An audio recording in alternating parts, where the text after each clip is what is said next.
So what are you up to tonight? Not a whole lot.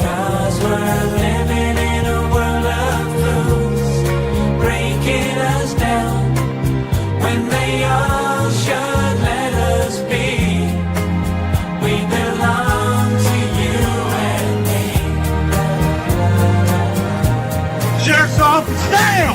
Good God!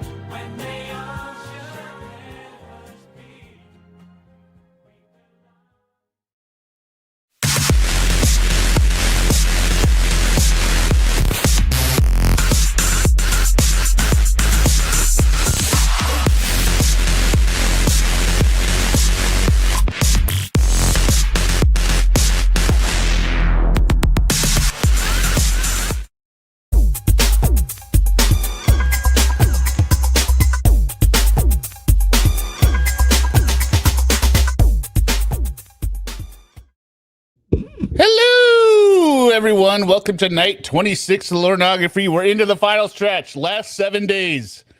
Thank you, everyone, for being here. If this is your first time here, if you're on rewatch, there is a playlist in the description of this video and every night of the 32 nights, containing all of the nights in chronological order. It is very important to watch because it's cumulative. So let's bring up X Derek. I know your eyes in the morning sun. I feel you touch me in the pouring rain. Now that's a special song because we have like a couple other ones. We have multiple incidents of Lorne singing that across different time spans. And he sounds terrible every time he does it.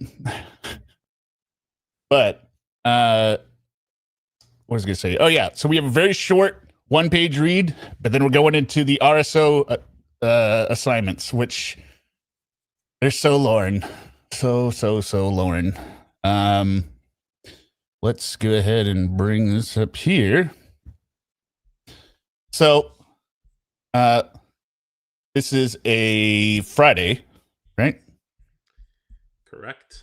Yeah. And remember, he wanted all day to be theirs today. I mean, he says that a lot, but you know what I'm saying. So whenever you're ready. I miss my girl soy emoji. Why don't I have the new pics of you that you put up on your MySpace page? Emoji sad face. Now I looked at her MySpace profile. The only one on there that I don't think we've seen yet necessarily is this one. I don't see any other pictures on her MySpace page. God, she looks young in that. But the MySpace page they have saved is last login 9/15/2007. And he's saying, well, I don't have the new ones you put up. Right? So, whatever. So then Kayla comes along at 5:30. You here? Emoji sad face. Talk to you later. Guess you went out. An hour later, emoji straight face. Emoji sad face. Another hour. You here yet? Emoji sad face. Hard eyes. Emoji broken heart. Emoji sad face. Emoji broken heart. I miss you. Half hour later. Must be out with your friends having fun. Emoji broken heart. Sure do miss you. Another 40 minutes later. Emoji waiting. Emoji angry. Guess I ain't gonna get... An hour later. Guess I ain't gonna get to talk to you tonight. Emoji broken heart. Another hour later. Emoji broken heart. Night. Love you. Night. Emoji sad face. Emoji broken heart. So we can see there that Lorne will stumble in at 4 a.m. tomorrow. All wasted. So yeah, that's the chat or the text for night 26. Nice easy one. Let's go ahead and bring up the RSO stuff now. And I had to rip these from the Blue Boy videos, so they're not the best quality. But we're going to go in an order where I figured it would be best to start with the pre-offense pattern statement. Because this, we all know what we've been hearing, right? Let's hear what Lorne describes this, like his retelling of this. Because this is after he's gotten out of prison. So this is years later. He's had years to think about this.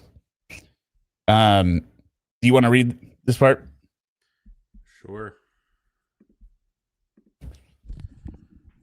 Should I read as Lorne or as... I don't care. Before my offense, I was living in Maine. I had a septic business and made good money. Lie. My siblings liked my money a lot, especially my oldest sister and my oldest brother. They did everything they possibly could to get more money from me. I felt I was obligated to help them so that they wouldn't have a hard time with money. So I never said no to them. So this is the mac and cheese story being formed, right? So Yep, this is it. Finally, it got to the point that I was getting used so badly. Hold on. It got to the point that I was getting used so badly that it felt nobody cared about me unless I had money to give to them. That's when I decided to leave Maine and move to Nashville, Tennessee. That is so not the reason you moved. It's not the reason at all. Not even a little bit. In the first couple of weeks I was in Nashville, I stayed busy looking for and getting a job and getting myself settled into my new apartment and getting to know my surroundings in Nashville. The third week, I started to slow down because I was all settled in, didn't have anything that I needed to do right away, but I also didn't have anyone to do anything with. Because of the boredom I was feeling, I decided to go on the internet.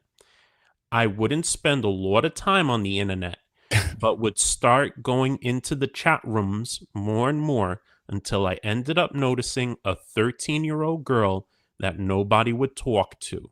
Why would nobody talk? How does he know nobody's talking to her? I don't know. And also the fact that maybe nobody's talking. If there was some way to know that, right? I don't remember.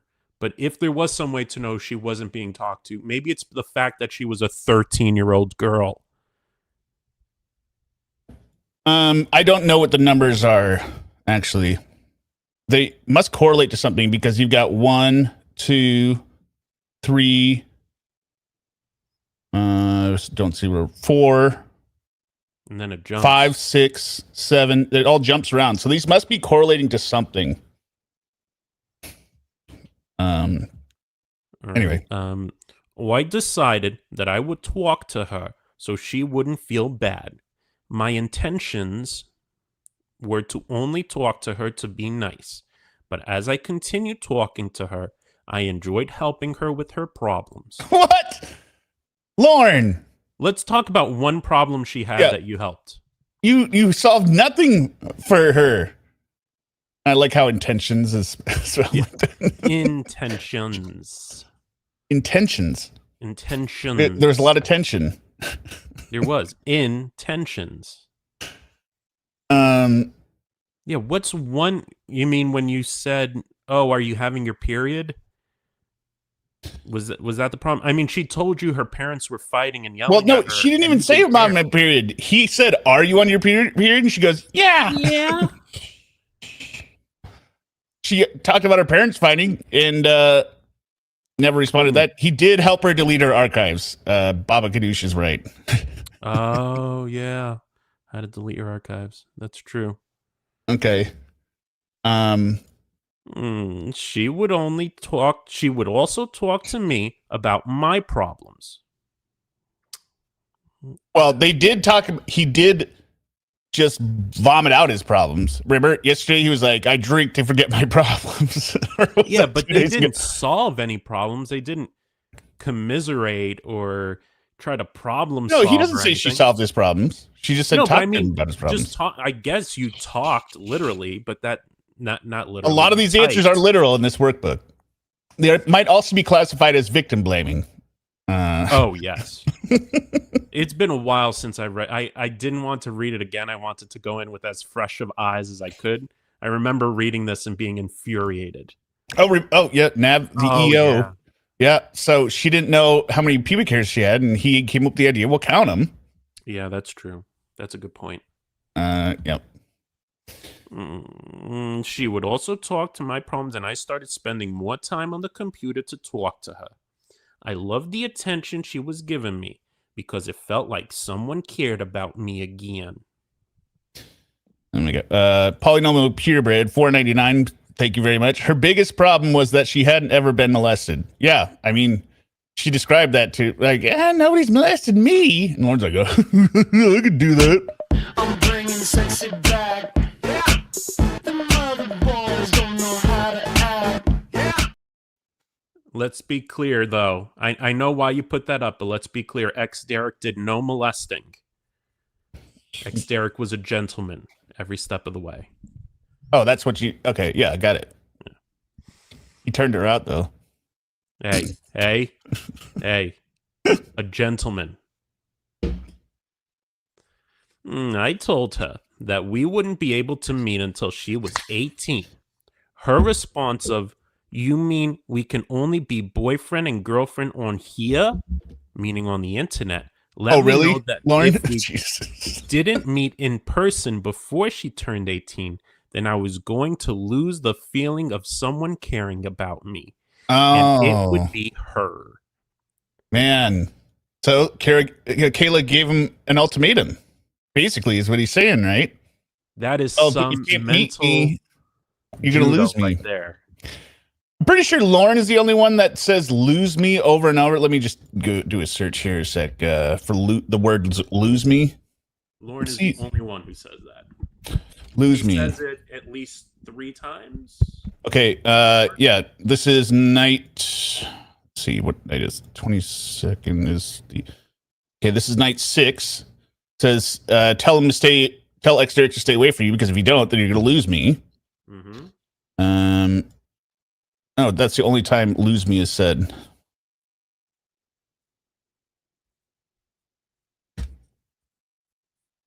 Really? He must phrase it differently. Also says, besides lose me, he also says, I'm going to be pissed off. It's not even funny. Yeah. And that all sort of comes together in my mind. Yeah. And you're the one that came up with the breakup plan, Lauren.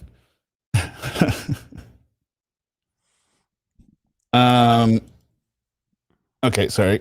Me. I didn't want to lose that feeling, but I also didn't want to meet her before she was 18 and end up in jail because of it. Yeah, he never even wanted to go. You guys see why it's important to go through the chat log so we can get it from the source that Lauren never wanted to go. And clearly this letter lines up with everything we've heard so far. Jesus. Not really. I never really was going to do anything. No, he wasn't. No. Let's see. Decided. No, sorry, that was the wrong line. I didn't want to lose that feeling. Okay. I had fantasized about getting married to her and having kids together. I had even talked sexually to her. Really? And showed her myself naked on webcam. Really? That happened? I fantasized about having sex with her on her 18th birthday and had even told her that. Okay, That's Lauren, it. yes. Case closed. Case Well, closed. he did say he wanted to have sex with her on her 18th birthday. He also wanted to have sex with her multiple times before that. Case closed. It was 18th birthday. That's what he meant the whole time. He said, I want to impregnate you on your 18th birthday. Close enough. Yeah, which involves sex. Duh. The longer I talked to her, the more I wanted to do whatever I could to make her happy. but I still didn't want to meet her and end up in jail. But I knew if I didn't meet her, then I was going to lose someone caring about me. Eventually, I agreed to meet her on my birthday. All the way to her house, I kept telling myself I should turn around to go home. Even when I got to the house, I drove past it a couple of times and even around the rotary that was near it, even stopping at the rotary because I knew I needed to go home.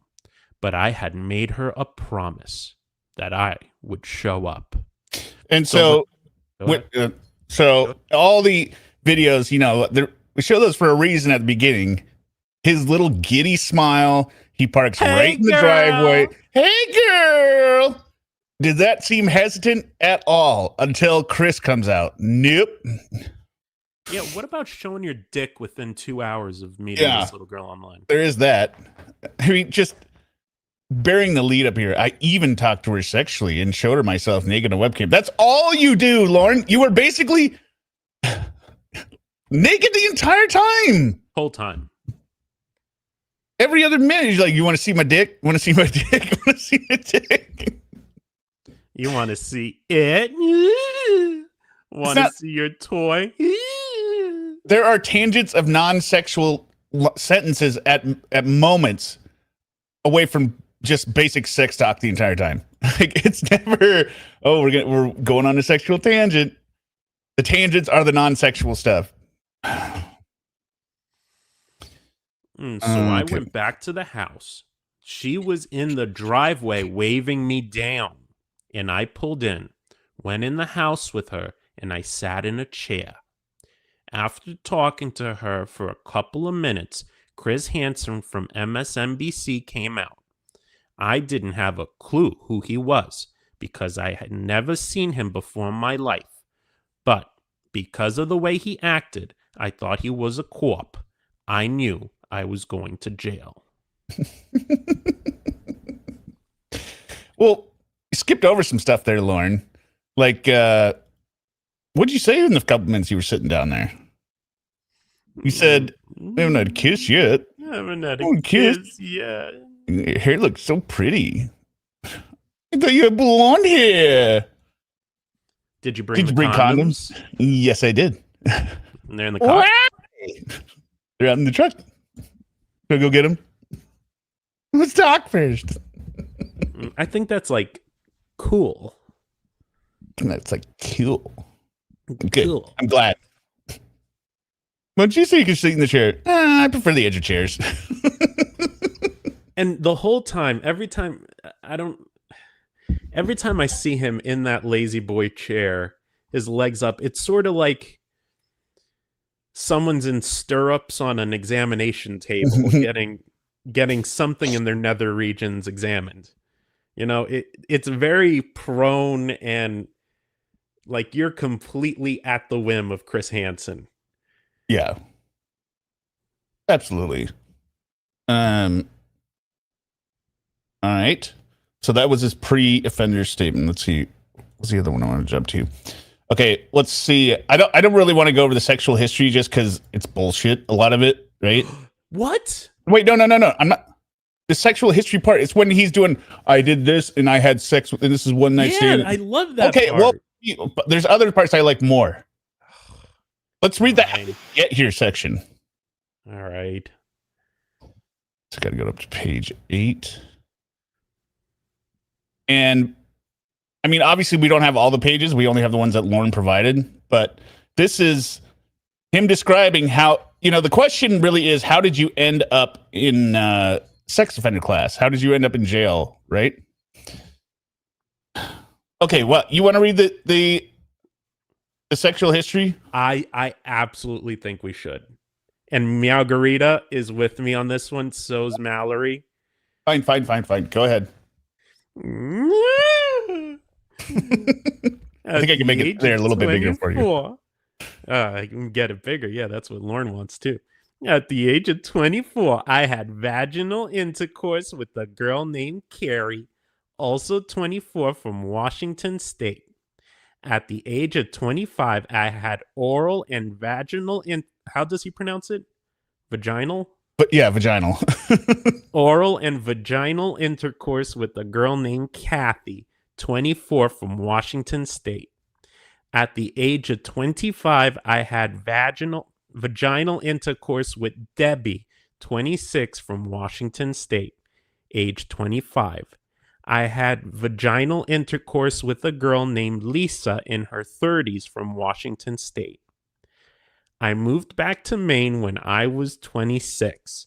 I had vaginal intercourse with a girl named Christy, 23, from Jay? I think that's what that says. Yeah, Jay's a city. Remember, Jay is the city involved in his drinking on probation story. Oh, I didn't know. All right. It's a city in Maine. At the age of 26, I had vaginal intercourse with a girl that I don't remember her name, but was also from Jay. She was 24. How do you remember the age but not her name? I don't know. And again, if any of these were actual humans that we're talking about, he would be absolutely and completely infatuated to the most dangerous degree about them. He would never give them up. Yep. No, go ahead. No, that's it. He would just, it would be like Paula. He's still talking about Paula to this day. And we're supposed to believe he's been just slinging dick around like this, and he doesn't care. Well, here's another problem, right? Here's a big red flag to me. He would describe all these as one-night stands, probably, right? Correct. Why does he know all their ages? Don't know. Like a true, I mean, take the one-night stand out of it thing, right? Let's say you just met somebody at a bar one night talking to them, right? When does their actual age come up? Like, age... It may come up, but it's not necessary. I mean, if you're already at a bar... It might come up somehow. You could have an S, but it'd be a guess. I mean, it'd be like, I'm a senior in college. Like, senior in college, okay, probably 21, 22, maybe, right? Beyond that... He knows their ages. It's very odd. I don't believe these are real people, obviously. And he's just making up the ages to say, like, oh, these were all age-appropriate sex with people. Or these are real people who he has seen. Oh, yeah. But again, how would he know the... Knows the name and roughly the age, maybe? And he, oh, yeah, I had sex with her. But... yeah. That never happened. He's never had sex with any of these people. Right. I mean, because this supposedly all happened before the Sting people, and this all, the way the man describes sex, if he had all this vaginal intercourse. Vaginal. And the other, here, wait, look, another red flag with a girl. A girl. He doesn't say woman. To me, that's more of a red flag of his hemophilic proclivities. Yes, that's what I mean. Like, he sees them as girls. Like, you know what I mean? Mm-hmm. Absolutely. Yeah.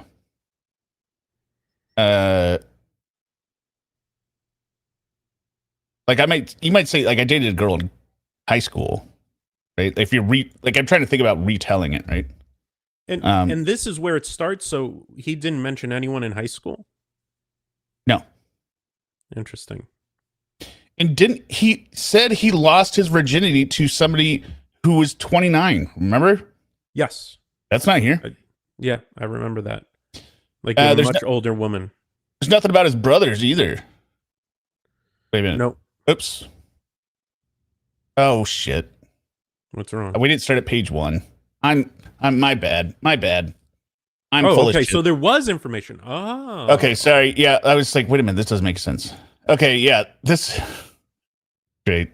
All right. Have fun reading this. Come on. I've gone through 22 days. This is my sexual history began when I was 4 or 5 years old and got caught in the doghouse with Lisa. Why are they in the? It has never occurred to me to go in a doghouse. But Lisa okay. was 4 or 5 years old also. We were showing each other our private parts. Now, I will say, as someone who works with children, kids at that age are curious. Sort of Yeah, like, what do it. I have? What do you have? I would never, ever, ever say that is sexual history. There's nothing sexual about it. It's just children, little kids being curious and sort of seeing what's going on and figuring out the world. It is not sexual. So that right there is like a huge blaring siren to me that he calls that sexual. At the age of 13 or 14, I began masturbating to a porn magazine with a nude picture of an actress that played Mary Ellen on the television show The Waltons. Yep. It was the only porn magazine. Oh, poor man. It was the only porn magazine we had in the house for as long as I can remember. This is tragic to Lorne, by the way. That's why I'm reading it as a cry. Mary Ellen was in her 20s or 30s. That's weird. Right? Like, why wouldn't you know that? If it's whatever. I guess the internet didn't exist. Okay, I guess for that. But he would know because he was obsessed with her when she was a child on TV. He would be able to. I don't know. I guess maybe there were reruns at that point. But he was watching. Maybe I'm getting confused, and I've never seen the Waltons, but I remember looking up Mary Ellen. Did Mary Ellen start as a child? Yeah, 12-year-old. That's why he's infatuated with her. Okay, so I just wanted to be clear about that. I remember looking up the name after reading this and being like, who the hell is this person? I highly doubt it was the only porn magazine in the house. It was probably the only one he remembers because he obsessed with Mary Walton. Or Mary Ellen. Mary Ellen Walton, whoever. I don't know the actress. That's who I looked up, Mary Ellen Walton, and it gave me the name of someone else. I don't remember who. Well, the actress's name is what it gave you. This is her character's name. Right, the character's name. Yeah. Which is what I looked up, and then I found the real name. Yeah, gotcha. Yeah. At the age of 13, I kissed with a girl named Christy. He said he originally wrote "made out," and he had to change it to "kissed." Oh, I made out. Kissed with a girl named Christy, also 13 years old, at a school dance. Bullshit. We hear about his school dances. He says he never went with anyone and he would just hang out with friends. No, he went with Bunky Myrick. Don't forget that. Oh, yeah, Bunky. Bunky Myrick. The best name. At the age of 14, I made out, crossed out, kissed almost every day for 2 months with a girl named Sherry, 15 years old. Oh, he's getting that older tale there, huh? Mm-hmm. For the next 3 years, I didn't find any interest in any of the girls I went to school with or met, partially because my confidence level was down because schoolmates were mad at me for not playing basketball. He quit basketball in 6th grade, I thought. Yeah, but that would have been when he was 12. It still was affecting him. You know? He was going to be the next Larry Bird. Plus, his brother was an actual basketball star.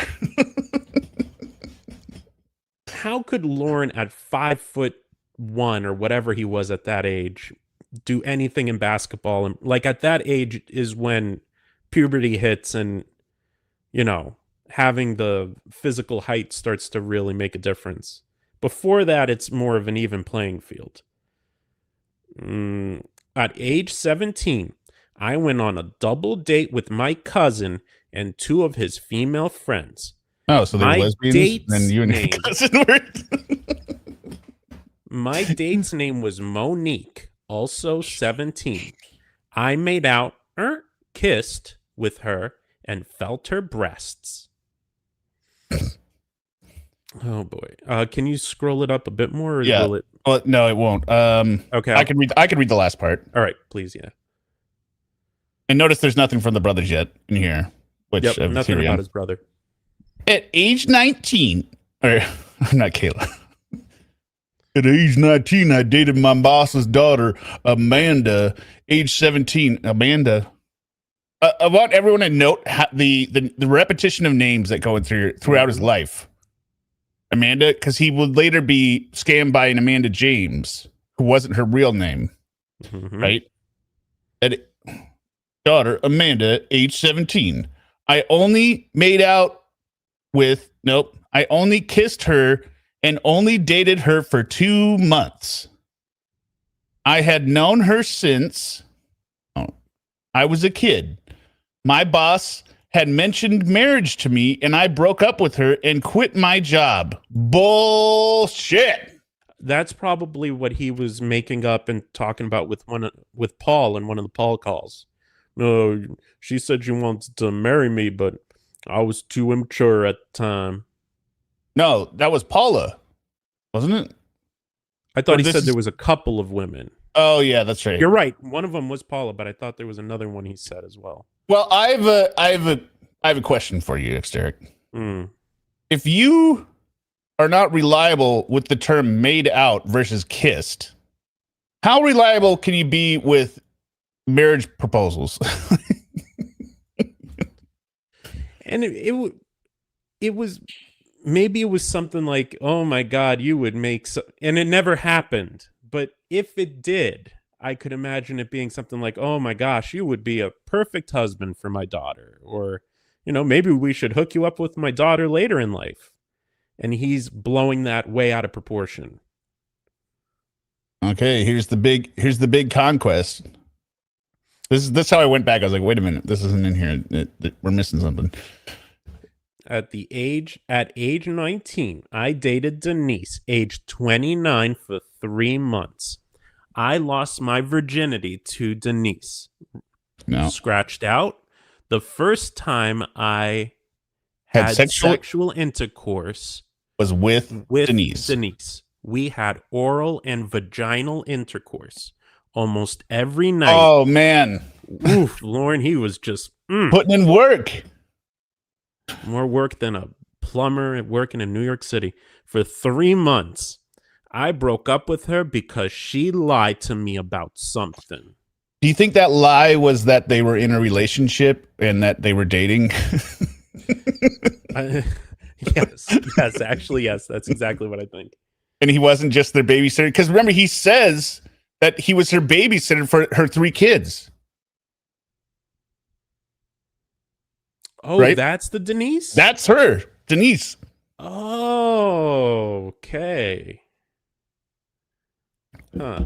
So Denise was having sex with her babysitter. Right. And then from there, I went into the Air Force and had one-night stands as well as after leaving the Air Force.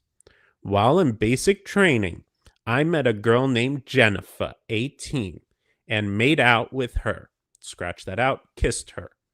I was 20.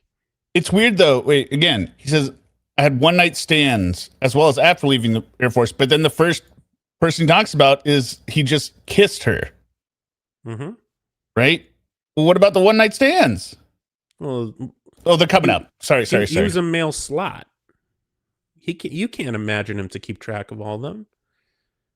When at my permanent duty station in Alaska, I met a woman named Sarah, 23, and I was 21. I had 3 one-night stands with her, all vaginal intercourse. If it happened 3 times, it's not a one-night stand. It's just not. Yeah. Maybe you're hooking up with her, but it's not a one-night stand. I like how there's never any middle ground too. He never made out. He was either just kissed somebody or had full-blown sex. He never made out with it because he never, unless they don't want him to use slang. That maybe is it. Right? I see what you're saying. Yeah. But I like to believe it's just he's just so stupid. Okay, go ahead. After the Air Force, oh no, I also had a one-night stand with a girl named Gretchen, 22, also vaginal intercourse. I was 23. After the Air Force, I moved home to Maine and met a girl named Tina from Liberty, Maine, 23, and I was 24. I had a one-night stand with her, vaginal intercourse. I moved to Washington State at the age of 24. There I met and fell in love with Paula, 24. Oh, we hold on. Let me give you some music for this. Oops, not that. All right. I didn't realize she was a player, so I got hurt deeply. But I had sex with her once, only vaginal. Okay, here it jumps. So back to his youth. Yeah. At age 9. Now, I think this was added in here. Let me give you my theory. This part.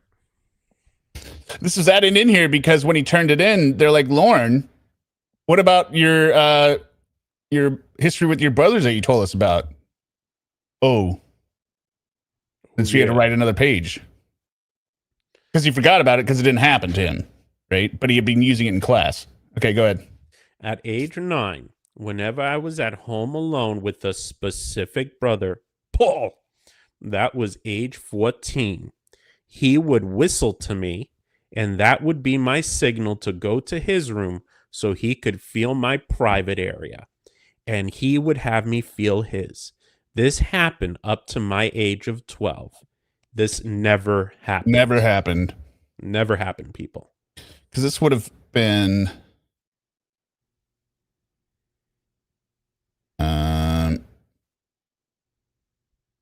right here.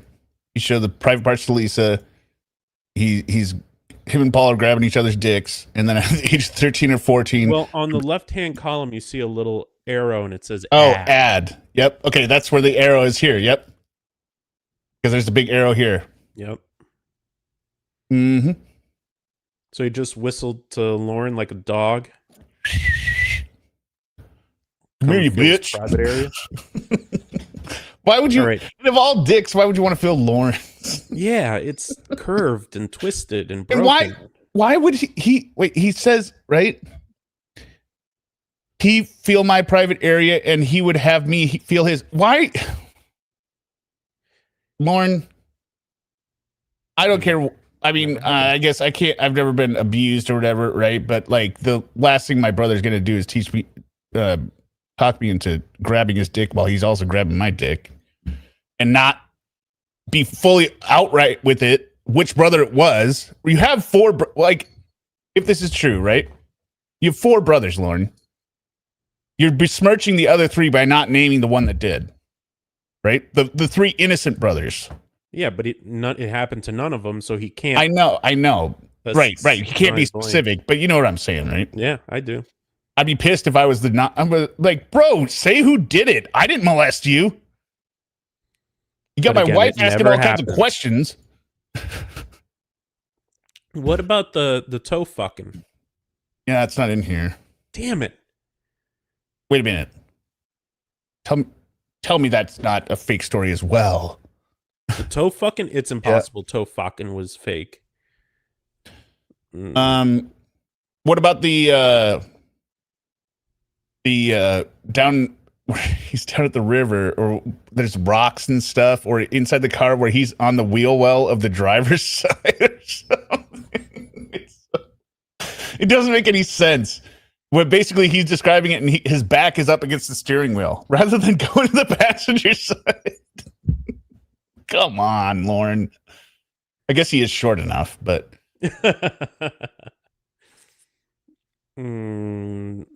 at age, okay. One second here. Yep. Got 2 super chats. Mr. Furley, yes, men who sling D like this try to pick up kids. Yeah, of course. Yeah. He's getting so much strange out there from women. You know, he's like, oh, a 13-year-old. Let me talk to them. In rural bars, outdoor loser, $20. Thank you very much. In rural bars, some women do incognito prostitution by approaching lonely men and hitting on them. Before sex, they are only interested in their wallet. This could account for his one-night stand stories. Thoughts? Well, I mean, I've heard that before as well. There's a couple issues logistically. Not that isn't a good theoretical question. One, Lorne never has any money. So how's he going to pay somebody?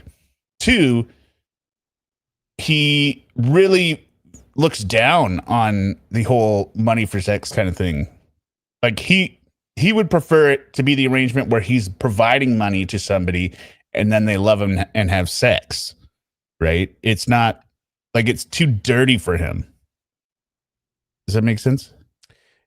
And I think, I do think if he ever had sex, there's two possibilities. One, it was with exactly that type of person that ODL is talking about, like someone who's doing kind of covert prostitution, in a little bar, trying to make some money on the side. I could see that happening, or it was with just some woman who's absolutely slosh drunk, and he somehow manages to have sex with them. Well, and he'd be pretty drunk too because he can't remember any of it. Yeah, he can't remember where any of the body parts are. But the problem I see with both is what we know of Lorne. He is so obsessive that I don't think he would ever be able to let go of those women. He would never be able to say, like, Denise or whoever that woman may be, she loved me and she broke my heart. And I trusted in her more than I trusted anyone, and it scared me how much I trusted in her. Well, it's interesting also that he's got to turn them all into the bad people. Like they've all, like I broke up with her because she lied to me about something. Well, that's a weird thing to do.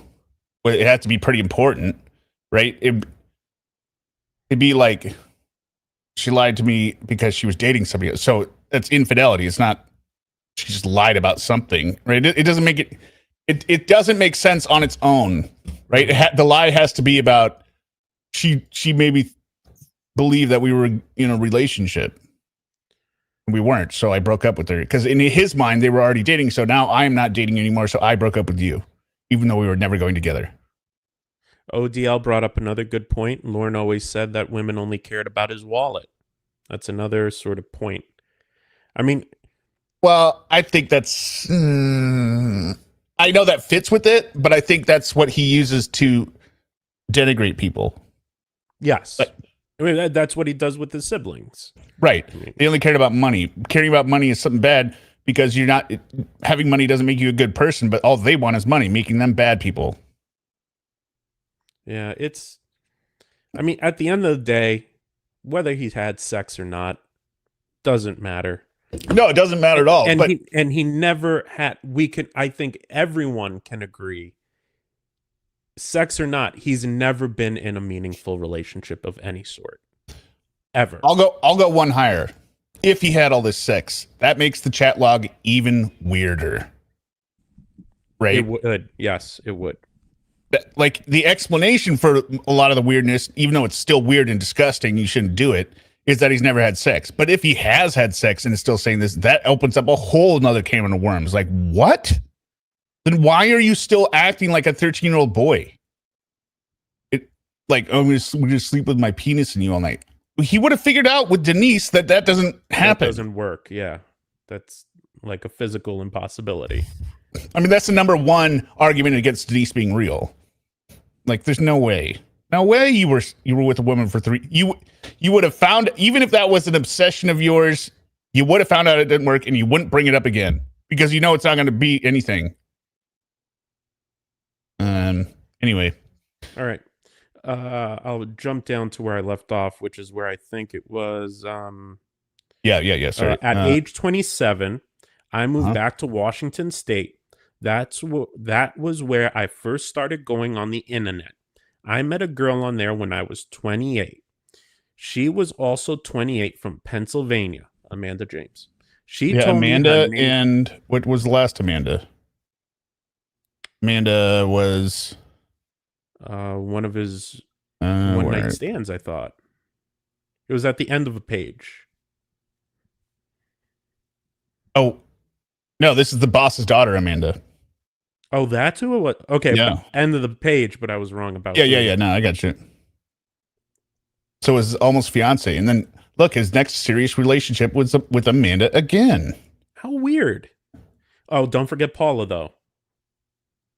Yeah, Paula's the one that got away. But she was a playa. Okay. She cheated on him with her fiance. How dare her? She told Slag. me her name was Amanda. It turned out to be Leslie. She told me the truth about 2.5 years later when I moved back to Maine to be closer to her so we could see each other. I didn't date anyone or sleep with anyone those 2.5 years. I would masturbate to thoughts of being with her sexually and would also have phone sex with her. One second. Okay, so that put him in at 30. Right? 28. Stopped around 30, 31. Why does he keep moving back and forth? Because it never happened. No. It was him moving, right? Oh. He went from Maine to Washington to Alaska. Or Maine. Let me just, because I don't think I've looked at this for a while. Okay. Maine to Maine to Alaska to Washington State. wait, where does he say move Maine. to Alaska? Well, for the Air Force. Yeah, okay.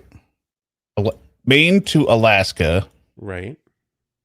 to Maine, to Washington, to Maine, to Washington, to Maine. Wait. And Yeah. that's missing out Back a to few of his Washington. moves. Is this 3 moves to Washington? Maine to Washington? Hold on. Okay. Yeah. Let's look a little closer. So, do you have a pen? I do not actually. Okay. Somebody But hold on. I could do it in my notes. Just give me a second. Okay.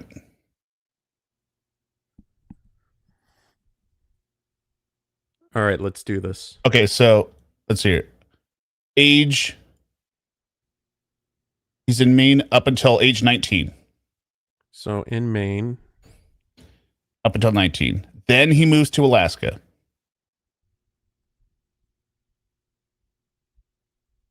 For the Air Force. For the Air Force, right? Then he goes back to Maine when he's 24. There's some time missing in there because he was only in the Air Force for what, like 2 weeks? No, it was longer than 2 weeks. Okay. But it wasn't. It was maybe just about a year, if even. I mean, there's a huge gap here. And 19 remember, he also moves to like Oklahoma. Yeah, but that was after California. Washington, though. Okay, so all right.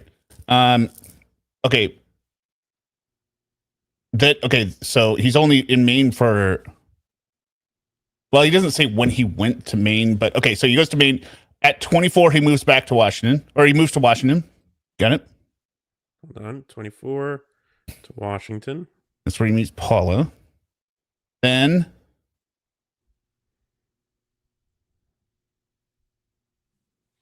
Okay, he's okay, 26, he moves to Maine.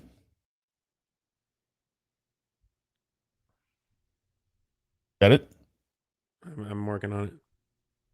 Got it. Okay, 27, back to Washington. Jesus. Mm-hmm.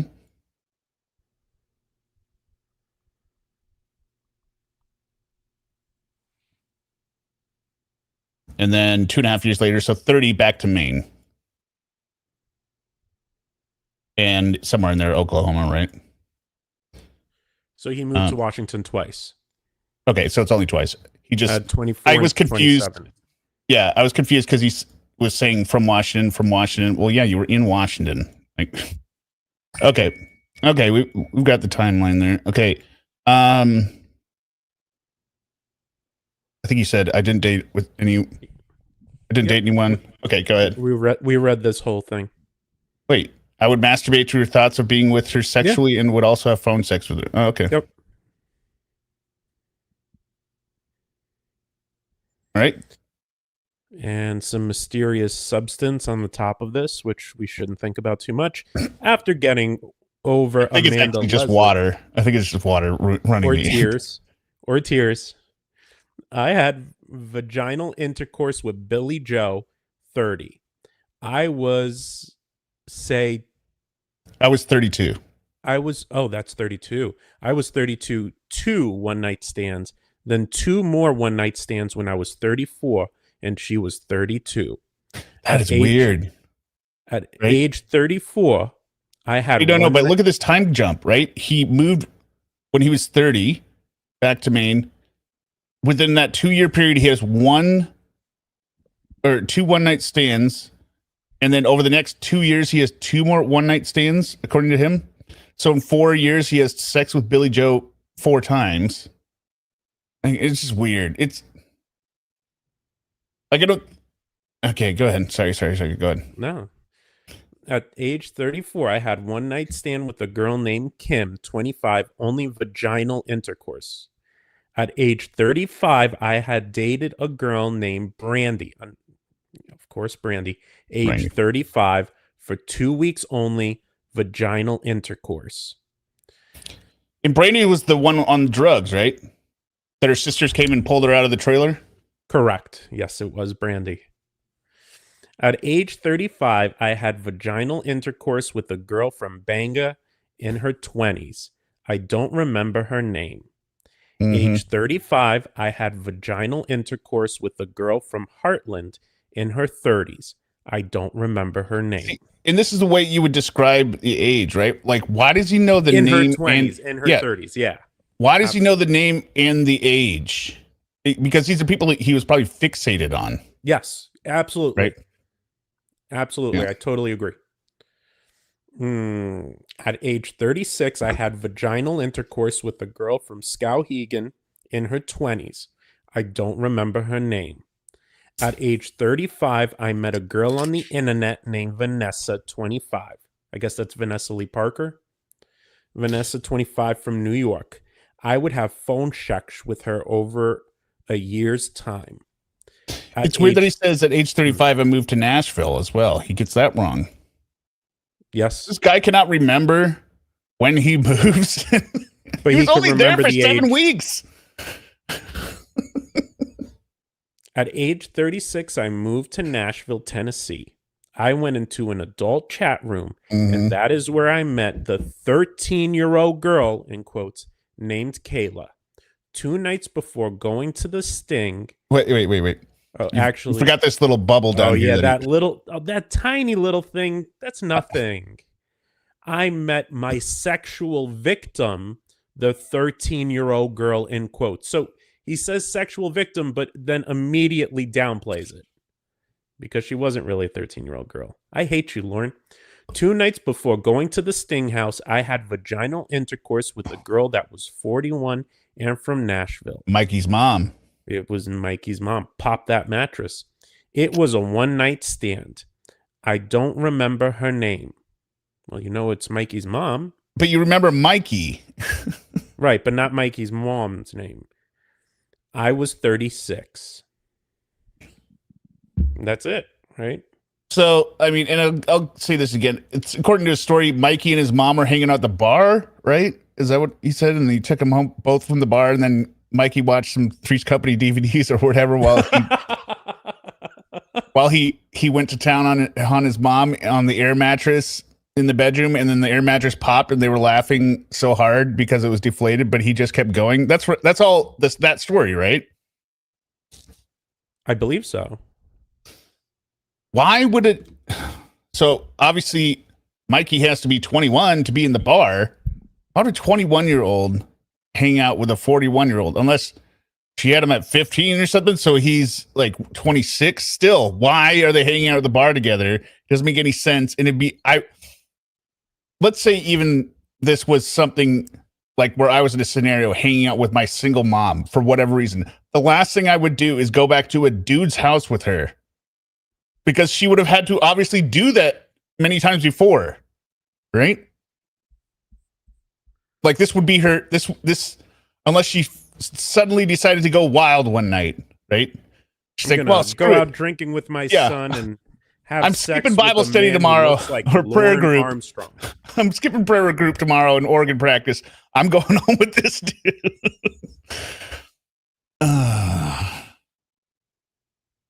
Yeah. Okay. When I was So 34. this must be another insert as well, because 34 and 35, right? This is, hey, Yep. Lauren.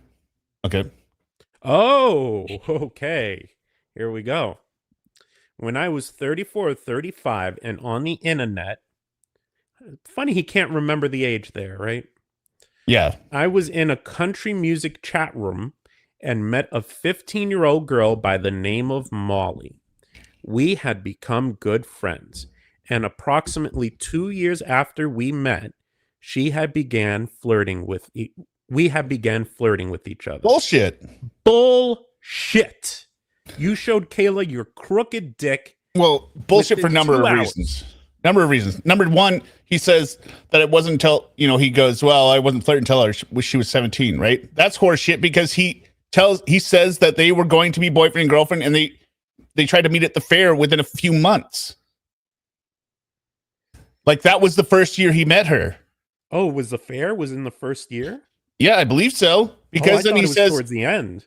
no, because he says we remained in contact after that for a few years.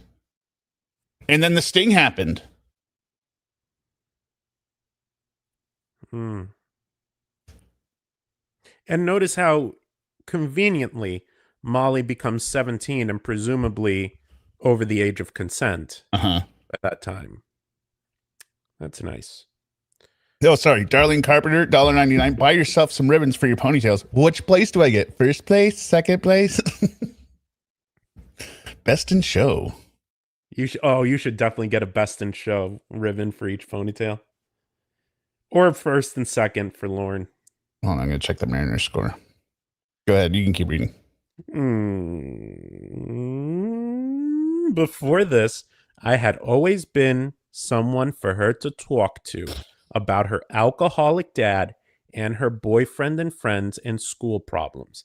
He really did not want whoever was reading this to read that, whatever scribbled out. Top of the eighth, 2-1. We're up. After she turned 17, we were flirting with each other, and I had exposed my penis to her on webcam. Lie. Total lie. That happened much earlier. This would have been when she was 15. He's trying to minimize it here. I'm going to see if I can see what's under this scribble out here. Let me see. It would be fascinating. I would love to know. Let me look in my program 1 second, because I had to turn up the gain on this to get the contrast right for all this stuff. What page is this? 6? Hell if I know. Let me go into color page. I'll turn down. But the he gain. really doesn't want us reading it.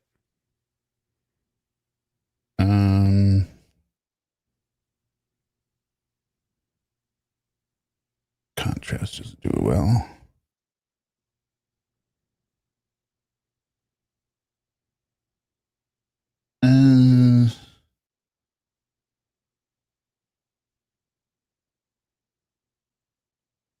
No, it's a pretty good. Yeah. I mean, there's no context either. Let me see the contrast, pivot, mid detail. Mid detail boost that. That's not got nothing. Nothing. Maybe we decrease the strength here and go with. No, I can't get it. Sorry. One of the mysteries of Lorne. About a year after meeting Molly, I met Melissa, 16. Melissa began talking about her doing drugs, and I was able to talk her into stopping the drug usage. Whoa, wait a minute. That's weird. Didn't that also happen to somebody else we know? Rhoda? He stopped Rhoda's drug usage? That's his excuse. But Of why he Rhoda was flirting dies with her. from using drugs. No. Remember, the reason he got sexual with Rhoda, for those who don't know, Rhoda is the fake 18-year-old daughter of the fake catfish Winnie. Remember? She was going to go do drugs with Gigi. So he wanted to stop her from going to use drugs. Hell, This I is don't what- remember that. No, he says it basically verbatim to Tiffany, who he believes is Debbie. I didn't want her to go, do drugs. And he's like, well, if Rhoda was a boy, would you have talked sexually to her to get her to not do drugs? He's like, no, I suppose not. That would be gay. He But would never do that. Again, this is before the catfishing as well, I believe, isn't it? So that's the thing. I'm not sure when this was written. So he either stole this from the catfish. I don't know. It's just so insanely stupid. I also met her in a country music room. About a year after meeting Melissa, we began flirting, and I exposed my penis to her over webcam. Oh, wait, what? A year after meeting? Yeah, so she would become... So she's 17. Oh, okay, she'd good. be 17 in that magical But it was number. another child. No, he would never do that. It's always convenient. It was the night... It was my wait, birth... 1 second. Something's missing. But wait a minute. He met Molly, and then 2 years later, they began flirting. Correct. A year after he met Molly, he began Melissa, and then a year after meeting Melissa, he began. So he was showing his penis to both Molly and Melissa at the same time when they were both 17. Correct. Right. Why don't you believe this? That's ridiculous. This totally happened. It was my birthday the night of the sting, and I turned 37. I was supposed to go out to a karaoke bar with my... Hey, you with a spelled it friend. right. You did spell Yay. it right. For my birthday. But at the last minute, decided to go meet the 13-year-old girl, Kayla. Since this thing, I have only masturbated once or twice a week to the thoughts of ex-girlfriends that are adults. You had to add that in. Yeah, they are adults, but he pictures them as children. Children, yes. And we know this because he says it in his psych report. It's to the lie detector person or his probation officer, whoever he says it to. Okay, so that's sexual history. Sexual education. So I don't know if you guys are enjoying this. Please I sure as hell am. Yeah, I'm glad you had us read the sexual history. I just was like, I saw the one page where he's like lying about his brothers, and I'm like, I really don't care. Look at the way he writes his name. Like a fifth grader. That's how he writes his name. I mean, my penmanship is shit too, but okay. So this is the question: how did you end up here, Meanie? How did you end up, with your charge? What led you to it? And Lauren's going to take this very literally. I would sit in front of the computer and talk sexually to what I thought was a 13-year-old girl. I had felt like I found someone that cared about me and not my wallet. I would continue saying sexual things to her because I thought she wanted me to, and because I only wanted to make her happy because I didn't want to lose a person I thought really cared about me as a person versus me as someone they could use for their own personal gain. Okay, let's stop right here. Everyone that has been watching the Chatlog saga, press 1. No, I guess it's not 1 or 2. That has, I don't even know how to frame this question. A scale of 0 to 10. How much bullshit is this? 0 is absolutely true. 10 is this entire thing never even happened, or it's bullshit. Just the most extreme bullshit. 0 to 10. Give me your number. And give it a fair rating. But his comment, okay, we got 13, 15, 9 9, 100. Okay. So is this, I guess this is victim blaming then, yeah? Oh, Margarita gave him a 9. Interesting. Margarita views a shred of truth. Infinity times infinity. A trillion times infinity. Yeah. All right, you going? I went as far as to show Kayla myself naked on webcam and even went to her house, even though I knew I didn't want to. Oh my God. I have fingernail marks in my kneecap right now. Hold on. From reading.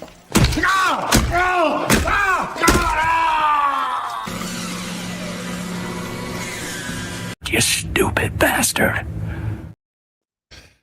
Your fingernails in your marks. You just injured yourself.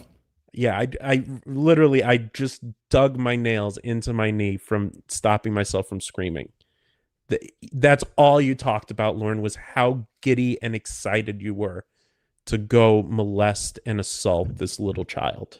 Oh, I even cut you off before you said the next part. Even though I knew I didn't want to, and continuously said as much to Kayla that we couldn't meet until she was 18. But in the end, I went to her house to meet what I says thought. her twice. He says her. I went to her house to meet what I thought was a 13-year-old girl. Yeah, Lorne, that's the problem. I like how he just rounds it out. Like, yeah, I thought it was a 13-year-old girl. I went there. Just so stupid. I mean, I know he has to be honest as well, but like, it was a her. You could put 13. The only appropriate quotes would be 13 in this one, right? She wasn't 13. That's the only thing that wasn't real. It was a female. I guess her name Kayla.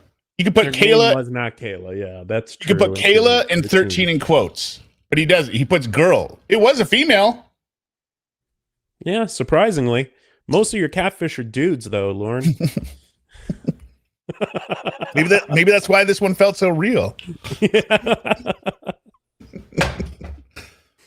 On the way to Kayla's house, I wanted to turn around and go back home. I almost turned around on the median, but decided I would get off at the next exit and go back home. It turned out there was a long gap between exits, and the next exit ended up being the one I would use to go to Kayla's house. He's not even the only pedo that uses this excuse, I think. Right? I swear another one of them said, well, it was I turned out it was her exit, so I don't know. I could be wrong. I could just be recalling one of his multiple times of telling this stupid bullshit excuse. I got off the exit and found my way to her house. I drove past her house and turned around in the next driveway, still not wanting to go there. Oh my I God. drove past. Hold on.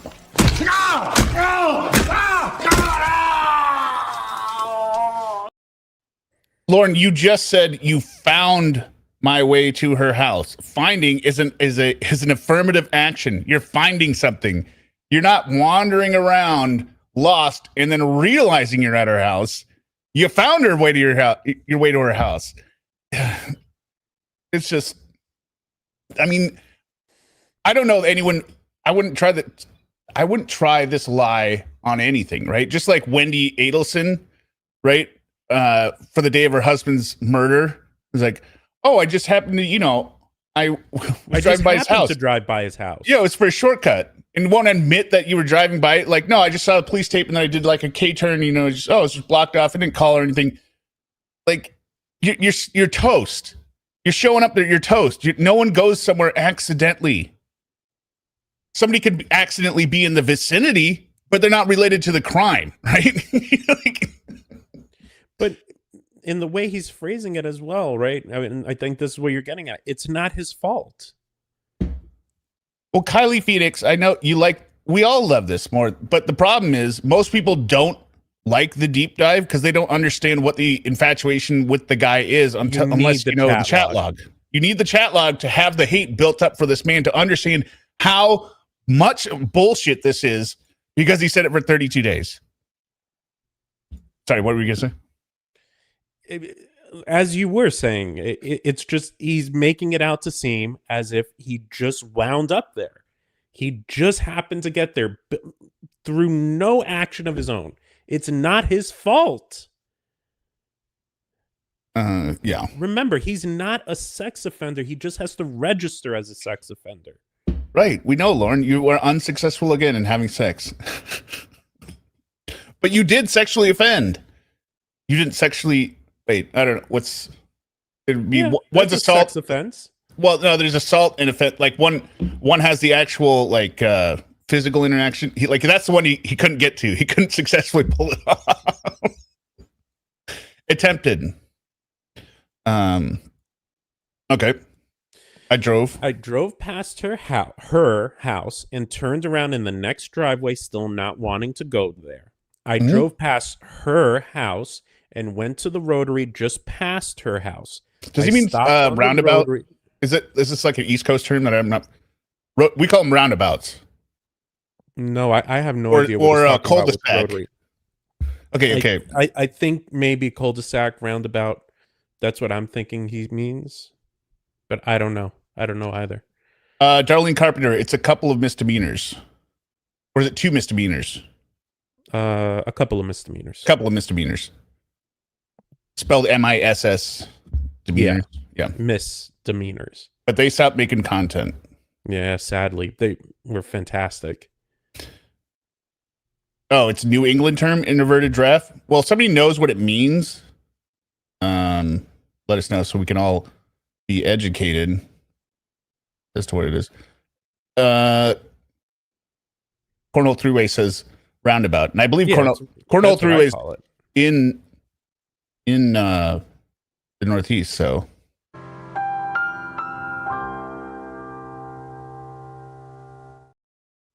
It's an Albany expression. Okay. Whatever. I debated. Hold on. Yeah. I began driving again. And was going to drive past again until I saw Kayla in the driveway waving me down. I turned into the driveway and parked my truck. Again, you're not going to go, but then, oh, wait, there is a girl there. And might as well pull in. Skipped out of that truck. You were giddy. Like a little kid going to an ice cream truck with a handful of dollars his parents just gave him. Just giddy with excitement. Hey, girl. And I always thought it was just personally, I always thought it was like really suspicious that they would always be outside because I've never been out. When's the last time you've been outside and somebody showed up? Right? That you were expecting. Never. That's happened to me. Okay. But I always thought during all the stings, right? It was suspicious to have the decoy out there, but they're very smart because they know that the offender is thinking this is a sting, right? But just like the phone call, right? It's the last confirmation. Oh, there's the girl. There is a girl here. Mm-hmm. I'm going to go and get that girl. Right? Yeah. I would have been shocked, though, that she wasn't carrying her little bag with her peonies in it. Well, right? She's dumb. She That's true. And he's going to be able to give her a spanking for it. That's true. She does need a spanking. She greeted me as I got out of my truck, and we made small talk as she led me into the house and told me to try out her new chair.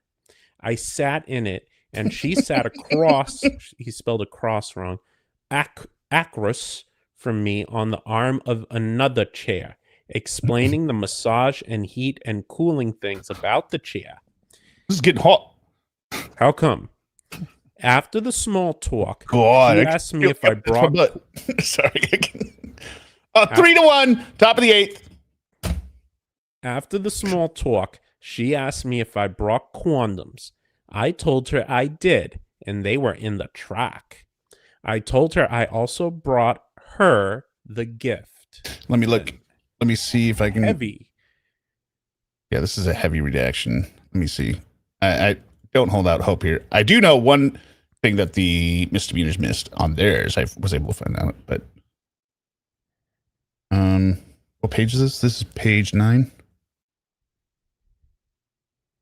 9.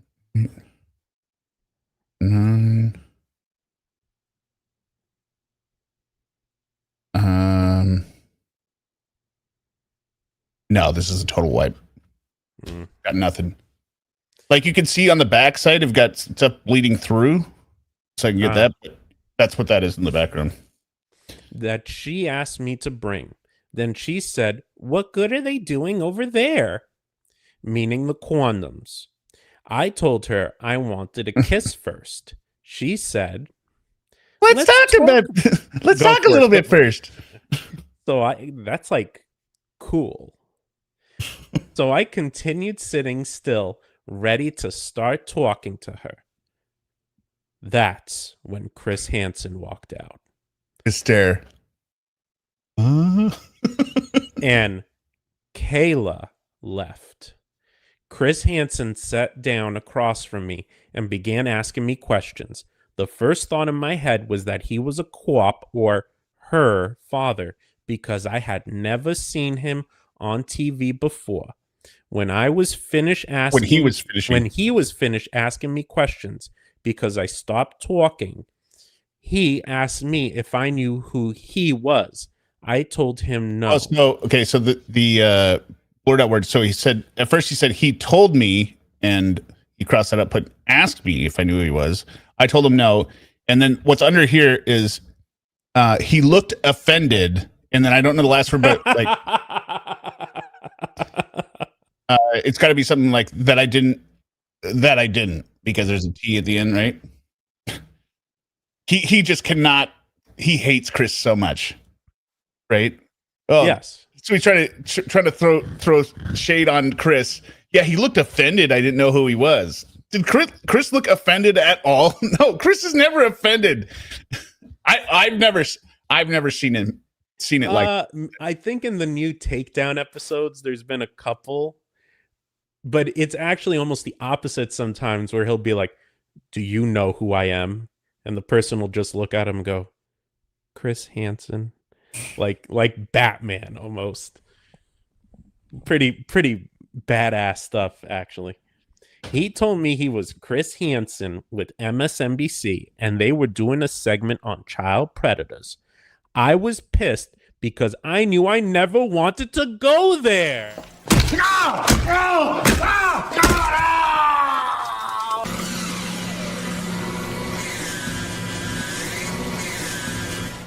Wood chipper again, another wood chipper. You stupid bastard.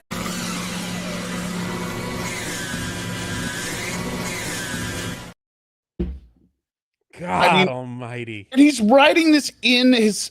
So this is the other part that makes it so frustrating and it just mind-bogglingly stupid, right?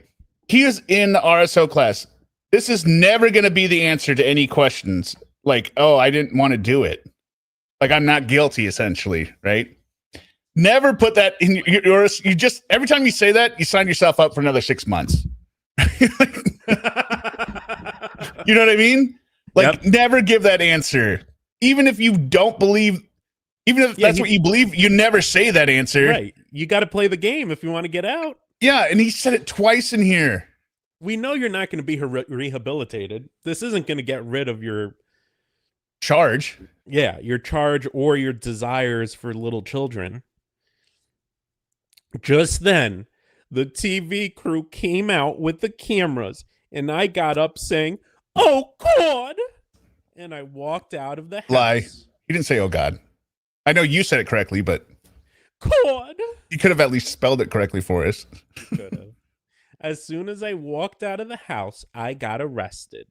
And I don't know what any of this is down here. I mean, I can see some words that are stopped.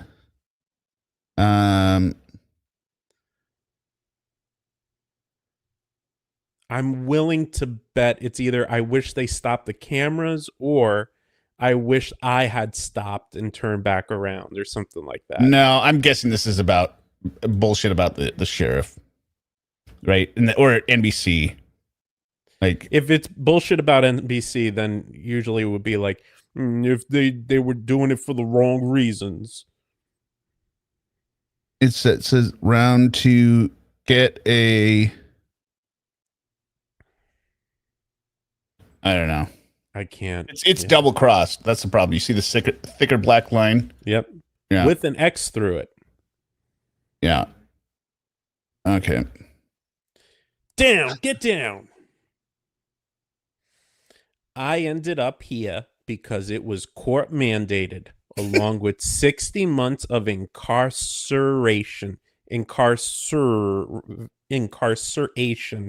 lifetime sex offender registry, and lifetime probation. Lorne, you deserve so much more than that. Right. But I like how it was little, like he just ended. No, I ended up here because they said I had to come here. Yeah. No, Lorne, you ended up here. You could have skipped all this bullshit here. You could have just written one sentence. I was attracted to children since birth. I always like kids in that way. I have many victims here, and then I molested this one for 32 days, and then I ended up going to this Ting house, and I was caught on TV. I mean, you can flesh it out a little bit, right? But like, there's so many excuses in this story. Okay. I'm gonna you're killing it reading this, so I'm just gonna let you keep going. How do you feel about committing your sexual crime? I feel horrible about committing my sexual crime. I feel lost at how I could have allowed myself to say the terrible things I said to what.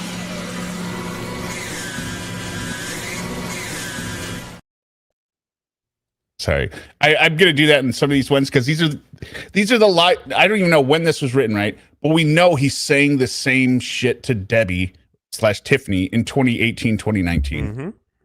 Man, I just need to figure out how. Even when he gets confronted, he admits I'm a predator. He goes, well, I just need to figure out how I could allow myself to do that. Yeah, I would allow myself to go. Why I wasn't younger? Okay, sorry. I said to what I thought was a 13-year-old girl and how I could expose myself on webcam naked to my victim. Her name was Kayla Moore.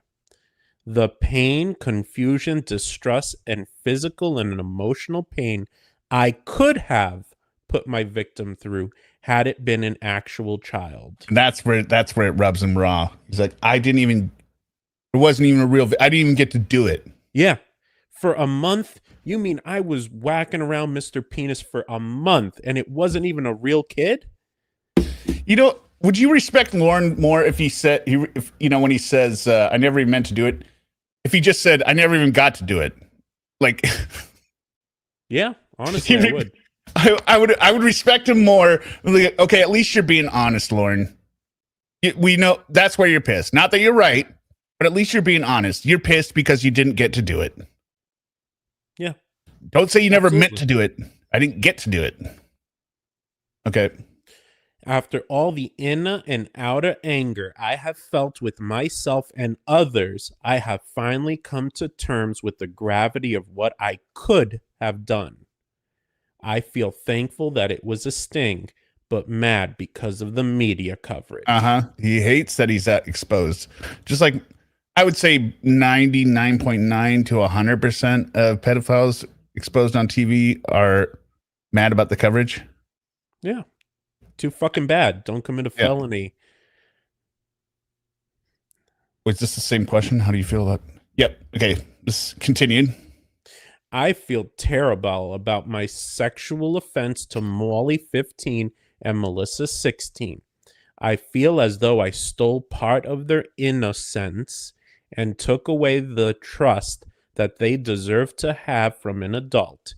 They deserve to have that time of their life to be spent with people their own age and enjoy their youth. I feel very selfish for stealing that amount of time from them. Well, it's weird. I thought you said you didn't. start talking sexual to them until they were 17, Lauren.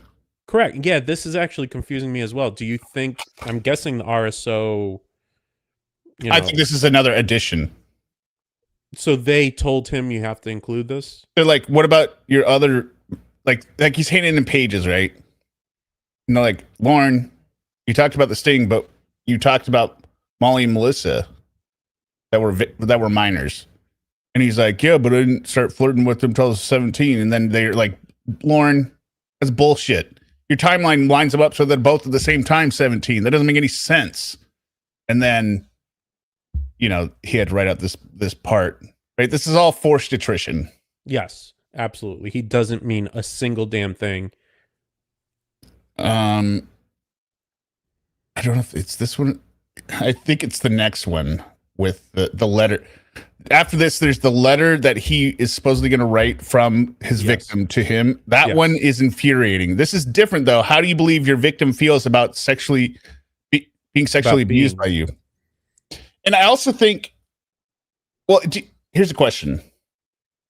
Like, see how these are all numbered? A4, A3, A2, right? Mm-hmm. Do you think these are entirely redos from the book itself? Because the book has hundreds of pages, right? So do you think he filled out a section in the book and they're like, that's bullshit. You got to redo this one. And this is a redo. And then he's still getting it wrong. And then he's adding pages because they're telling him what he did wrong. Yeah, I do think that. So these are all second attempts. Yeah, there's no way this is his first attempt.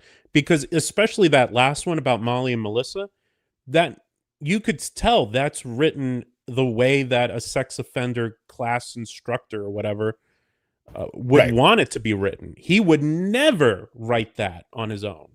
No. Ever. He's like, what do you want me to say? Because he did it the same way. And they're like, no, Lauren, do it over again. What did I miss? Molly and Melissa? Hello? Oh, okay. Is it included in this? There were like workbook pages as well. Yeah, I got it's in there? Okay. It's in here late. It's after this. Okay. It's the order that Blue Boy had him in. But we jumped to the pre-offense investigation part first, which is later because of chronologically it felt better, right? Okay. When going from telling my victim Kayla, age 13, that I wanted to protect her, to talking to her sexually and showing myself naked to her on webcam, and then showing up to her house, could have only confused my victim, because her expectation that adults are supposed to protect children set forth distrust in men with my victim Kayla, because with my action she could wonder when the next man will try to do what I tried to do to her, and more than likely took away some of my victim Kayla's confidence because of the way I violated her. And then he scratched this out before because it's continued on the next page. He expands. He just lists this out and they're like, no, expand. You can't just list emotions. Why those emotions, right? So you can see angry is at the top, right? Angry, so he starts sad. Yeah, okay. So then they said, no, you got to explain the emotion, not just the emotion. Angry. My victim Kayla has to be angry because of all the trash that I took away and being stripped of her innocence at such a young age. Notice he doesn't name, like, he never names the actual physical stuff he had her do to her, right? Like that's right. He, it's all just about trust with him. He's like, well, I broke her trust because I was older and I shouldn't have done that. He doesn't really know why it's wrong, right? But he also forced her to molest herself. Yeah. And changed her brain by showing her his penis over and over and over, and warping her brain into thinking of how relationship works. So, yeah, that's a great point. We even talked about that. When was that? 2 nights ago or so? Yeah, that I think it was Friday when I was just like so done with life. Yeah, when Kayla would feel the only way she would ever have love is through sex. Yeah, that's it. Sad. My victim Kayla also must feel sad and constantly asking herself, why me? And what did I do wrong? He totally pulled that. That is in the workbook. And I'm willing to bet for these idiots, they have like word banks that they can pull from as like sentence starters, especially for real special idiots like him. And Yeah, I mean, he's it's pulling meant stuff to get like them that. to start thinking, but they're just like, Mad Lib. Yes, exactly. And that's what he's doing, because there's no way he pulled that out of his own ass. Depressed. My victim, Kayla, must feel depressed from my actions because I took away so much innocence from her, and she must feel like some parts of her are not as good as other people and is not a confidence. I think it probably says as. This one was cut off. But Not what as. this doesn't make even any sense. as doesn't make sense. No, Lauren, why would she feel bad about her? Like, it. I understand how it can make you feel depressed, right? I'm not debating that in terms of sex abuse. But again, he highlights the innocence, and why would she feel some parts of her aren't not as good as other people? I mean, is that a line? I mean, maybe that happens. Yeah, I don't know. I think it is a line in there that he's pulling out. Because this feels very much like he's just taking snippets and putting them together. Okay. Yeah, because why would he come up with this line? Right, on his own, I mean. He wouldn't. He wouldn't. Right, exactly. Okay. He wouldn't. Anxiety. My victim, Kayla, must have anxiety and fear that someone may try violating her again. And this is interesting as well, because why isn't violated one of these emotions? Anger, sad, depressed, anxiety, there should be violated. I don't think he violated. understands that could be an emotion. You know, Lorne is so simple, he's going to think the only emotions you could have: sad, happy, bored, anxious. Anxiety. It's weird that he uses anxiety correctly here. Yeah, it is. Confusion. My victim, Kayla, must feel confused and possibly blaming herself for agreeing to take part in my fantasy. No.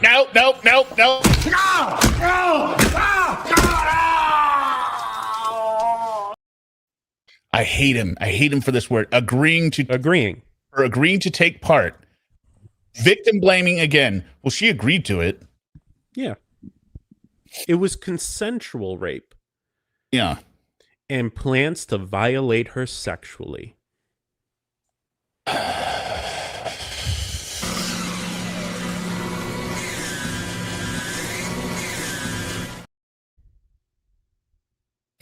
All right, this is the one that's just infuriating. This is a letter supposedly written. I'll read it as Kayla. Okay. Yeah, that makes sense. Lorne read this letter. I think he actually did not understand the assignment because he starts with, I can only imagine the way you felt about the way I had talked to you. And if he really meant that as the first line from Kayla. Oh my God. I think he's just stupid, though. I'm going to give him the benefit of the doubt that he's just stupid and did it the wrong way at first. And then the teacher comes over and is like, what are you talking about? This is her letter from her to you. Like, oh, okay. I felt terrible.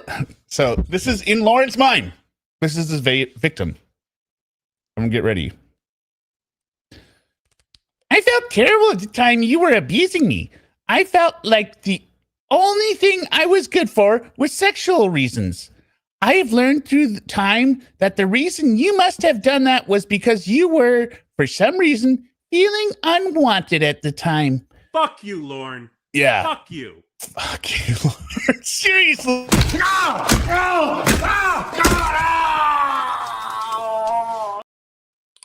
My feelings about you today are confused as I do not know all the facts of what you had at hand for problems.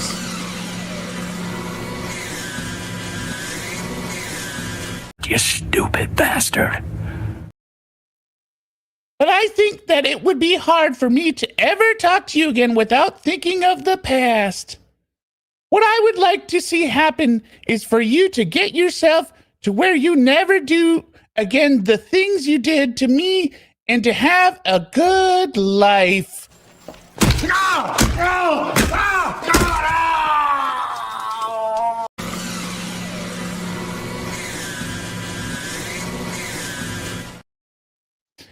Now, I understand there's Munchausen syndrome or Stockholm syndrome or whatever, right? And I'm not going to pretend to put myself in the mind of an actual victim. Things is, but I know there are members in our audience who have been victimized. I would just like honestly to know what your reaction to seeing this letter written by the predator as saying, this is what my victim would think. Like, it to me, it is infuriating. It's so self-serving. It doesn't get to any of the actual feelings they would have, meaning he doesn't understand how his victim would feel at all. I don't know. I don't want to. I don't want to call people out from the stuff they've shared. I know people have shared stuff in there, so I know there are people out there. What I'm saying is, like, here's what I'm asking. Would this have actually been a letter you would have written like this, but I'm assuming it would be still while your mind was warped, or would your mind have been warped into thinking this way so Lorne actually got it correct? Or, no, is this just, I'm sure these feelings do happen at some point, right? I'm like, he probably picked up on this in class and saying, oh, your victims are going to feel this and that, like incorrectly, they're going to believe these, right? About themselves. Yeah, that's what I'm talking about, Forever Wonder. Unfortunately, victims often blame themselves and wonder if it's their fault.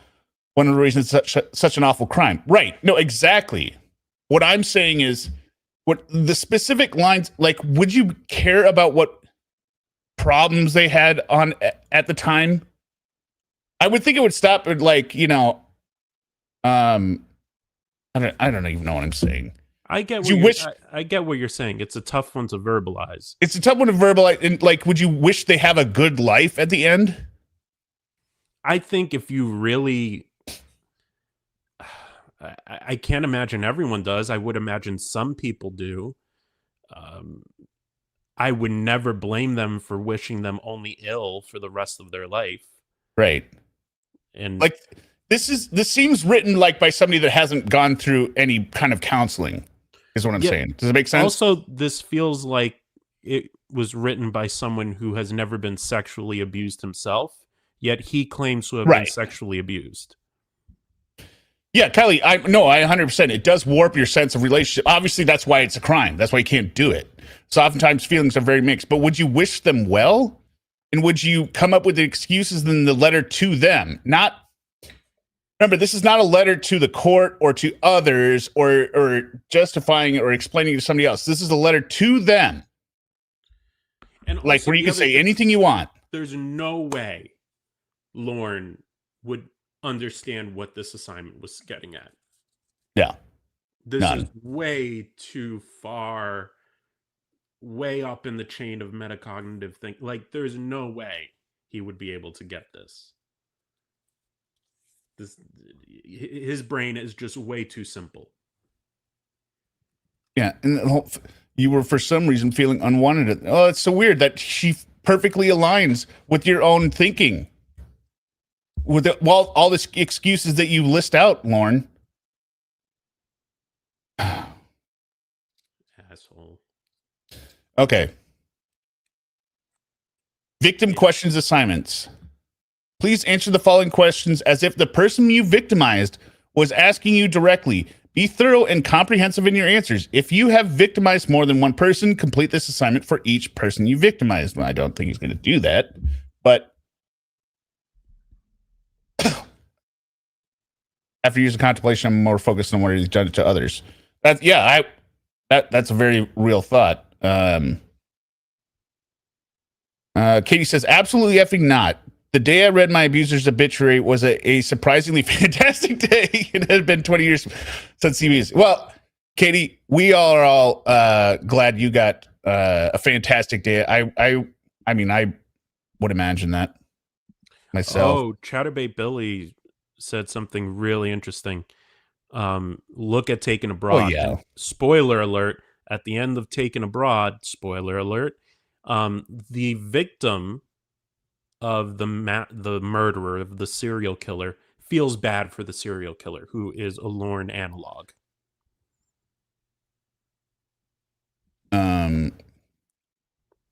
Christopher Lee says, I'm thinking Stockholm Syndrome. The case of Elizabeth Smart in Utah comes to mind. Right, but Elizabeth Smart now goes around giving public speeches about how warped they were, right? That's all I'm saying. The letter sounds like a pre-counseled victim. Somebody that never got it addressed or had no support system, right? And okay. So Joe the Poet says, just so you know, Lauren says vaginal correctly. It's you guys that are wrong. I think Joe the Poet is also not from the United States. Okay, well, okay. So in New Zealand, they say vaginal. I'm looking forward to having vaginal intercourse with you. ODL says it's pronounced vagine. I'm looking forward to having vagine intercourse with you. Hear me out. I survived an abuser as an adult. Same behavior in... Nonces, that's sex offender. Oh, wait. The word nonces means sex offender? Yeah, that's in Britain. That's what they say. Okay, well, then I'm confused what you're saying. I survived an abuser as an adult. Same behavior in... Yeah. Wait, is it adult sex abuser? Wait, I'm confused. I'm not disputing what they're saying. I'm confused at what you're saying. I think Detective Wobbuffet is saying they survived as well, and that it's a similar feeling. Gotcha. Okay. But Joe the Poet, thank you for the $5 support. We will go ahead and give you let's do Exterior questions, money, meow, meow, hear me out.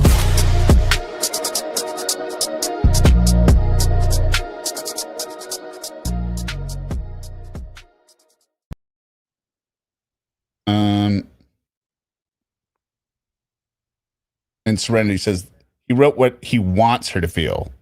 Everything is always about Lorne, main character syndrome. That is correct. Yep, I agree. Okay. So this is me asking you, Lorne, why did you do those things to me? I did those things because you made me feel special and gave me attention that I was longing for a long time. I thought that what I was doing would make you feel special too, and didn't want to lose the attention I was getting from you.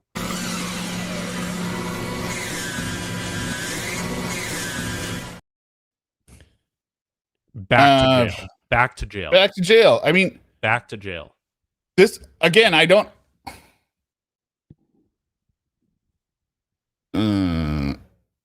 This is what the offender says when they're still offending. Right? This is grooming. They're trying to groom the RSO team with these answers. Why did you pick me? What did I do?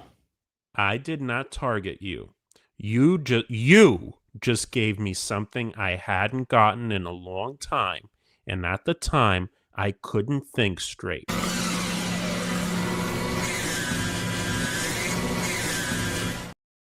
For each one of these, he deserves another 5 years in jail. Yeah, I know. And you just went through his sexual history where he said supposedly he was getting all this strange. Oh,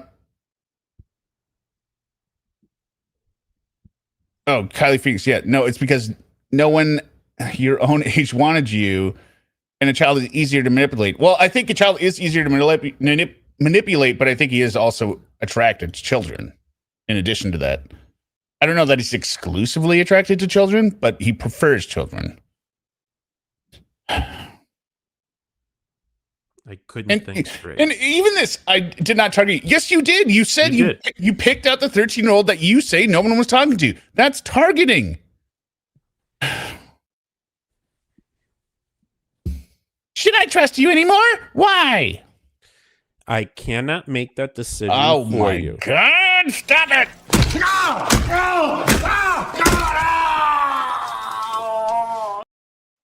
Oh, keep going.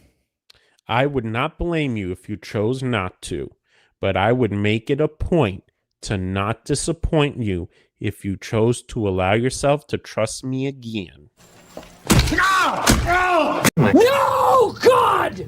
No!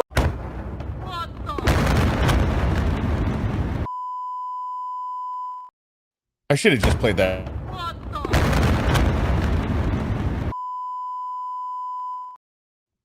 What the hell Ridiculous. is this sentence? Ridiculous. This is something you say to your significant other when you've messed up. I'm gonna do my best not to screw up again. Right? And I would make it a point to not disappoint you if you chose to allow yourself to trust me again. What business would you ever have ever contacting her again? Well, if she wanted to, Derek. I mean, this is why he gets caught up with Casey so many years. He doesn't actually believe he did anything wrong. He believes that it was mutual, right? It might have been legally wrong because she was young, right? But two people can fall in love. This is like the Jeff Sokol thing, right? They don't actually believe that they did something morally wrong. They just think it's ethically wrong. And legally wrong. They think, well, it's technically legally wrong and ethically wrong according to society, but not morally wrong. No. Not universally wrong. No, because 100, 200 years ago, it would have been legal. Yeah.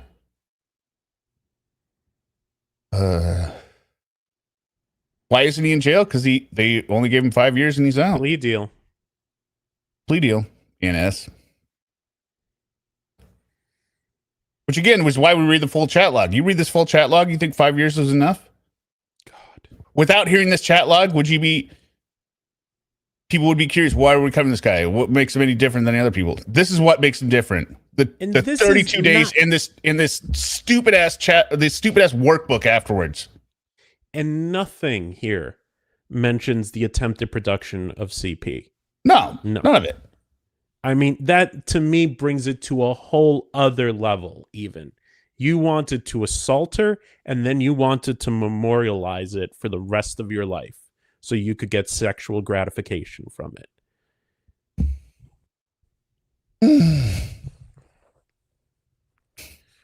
Did you ever think I was scared? How do you think I felt? Why? I never thought you were scared. As you... Wait. She does literally say in there, I'm a little scared. She does, yes. As you kept agreeing with things I was saying, I thought you liked what I was saying.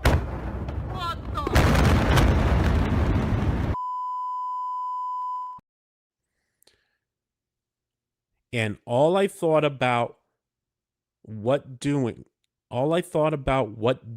what made you happy.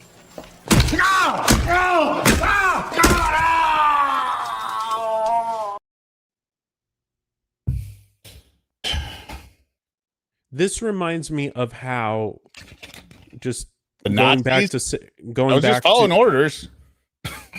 Well, no, not just that. With Sarah Boone, how Sarah really will blame George or even Brian. Yeah. No, Brian is the one who deserves to be in jail, not her. All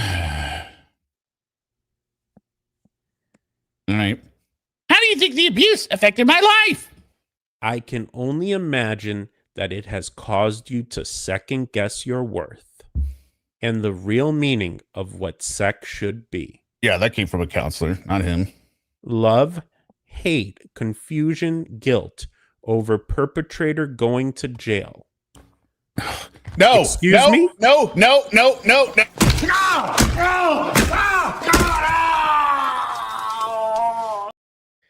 Guilt over perpetrator going to jail. I mean, and again, maybe that is Lorne is not high functioning enough to understand that is what victims go through. This is his own thoughts. Yes. He believes she partly, should feel a little bit responsible for him going to jail. Closes off feelings. This is, again, he's just going through a list. Yeah. Can't tolerate emotional pain, low self-esteem, not sure what is normal, insomnia, feels crazy. What? Yeah, he's just going on some checklist. Yeah, this is a checklist. He's doing it like a quiz. Like they've told him what people can feel, and he's like, insomnia, is that what? Like, yeah, it's an open book quiz right now. He's just writing down the answers, trying to get all the points. Didn't you feel guilty about what you did? And tell yourself, didn't you feel guilty about what you did? And tell yourself not to do it again? Then why did you keep doing it? I did feel guilty about what I did and told myself not to do it again. I got lost in the attention you were giving me.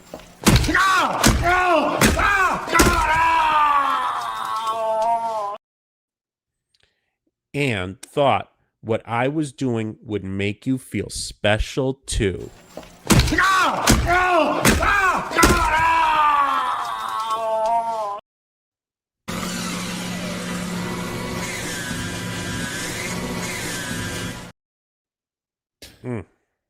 All right, this is my favorite page. Here we go. Yeah, this is a good one. All right, people, buckle up. This is great. All right, so this is touching and boundary section. Before each type of contact, mark if you think it is okay for you, A, always, sometimes okay for you, S, or never okay for you, N. After each, explain in what situations this is okay or why it is not okay. So number one, I'm going to try and see if I can hide this. Yeah, I'm going to hide these answers. That'll make it better, right? Yeah, go for it.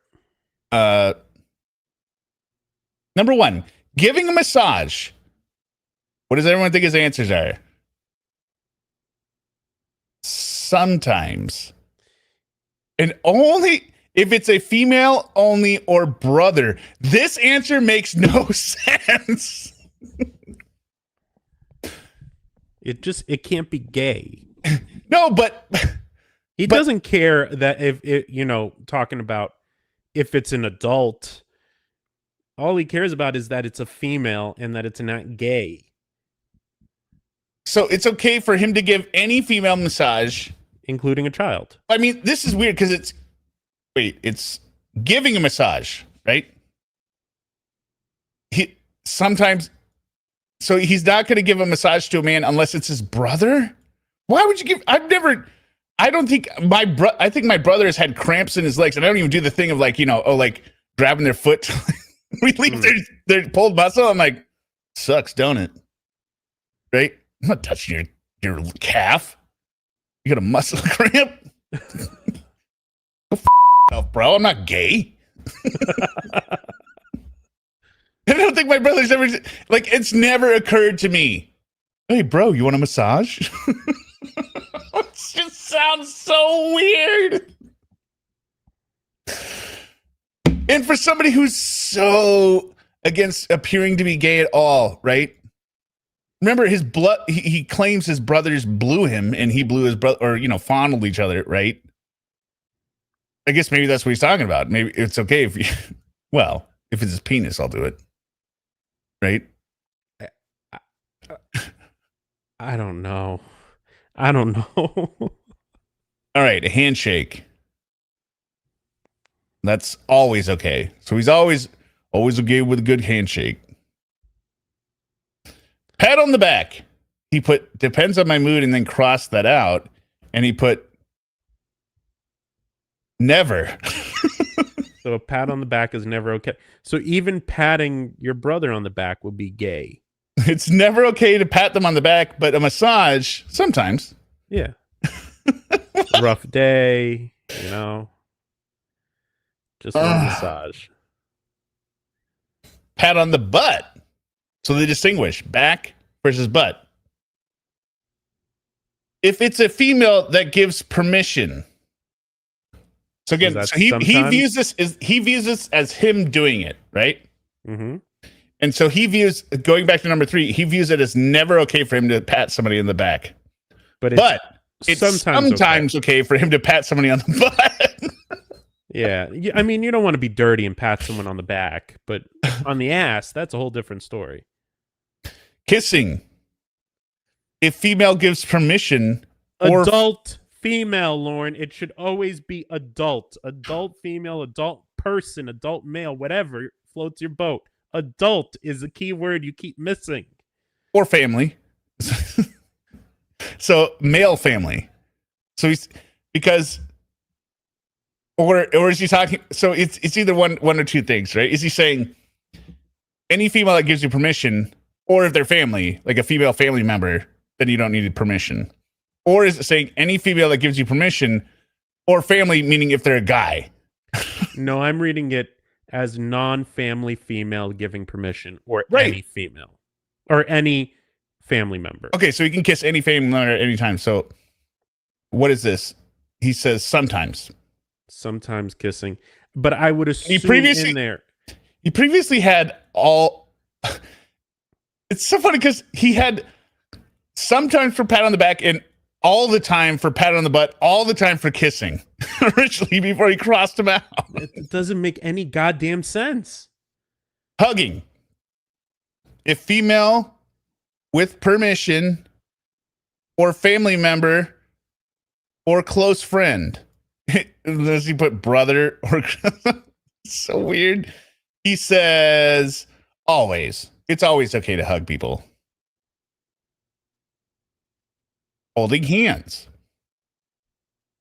If female with permission or mother. He's gonna hold his bombs.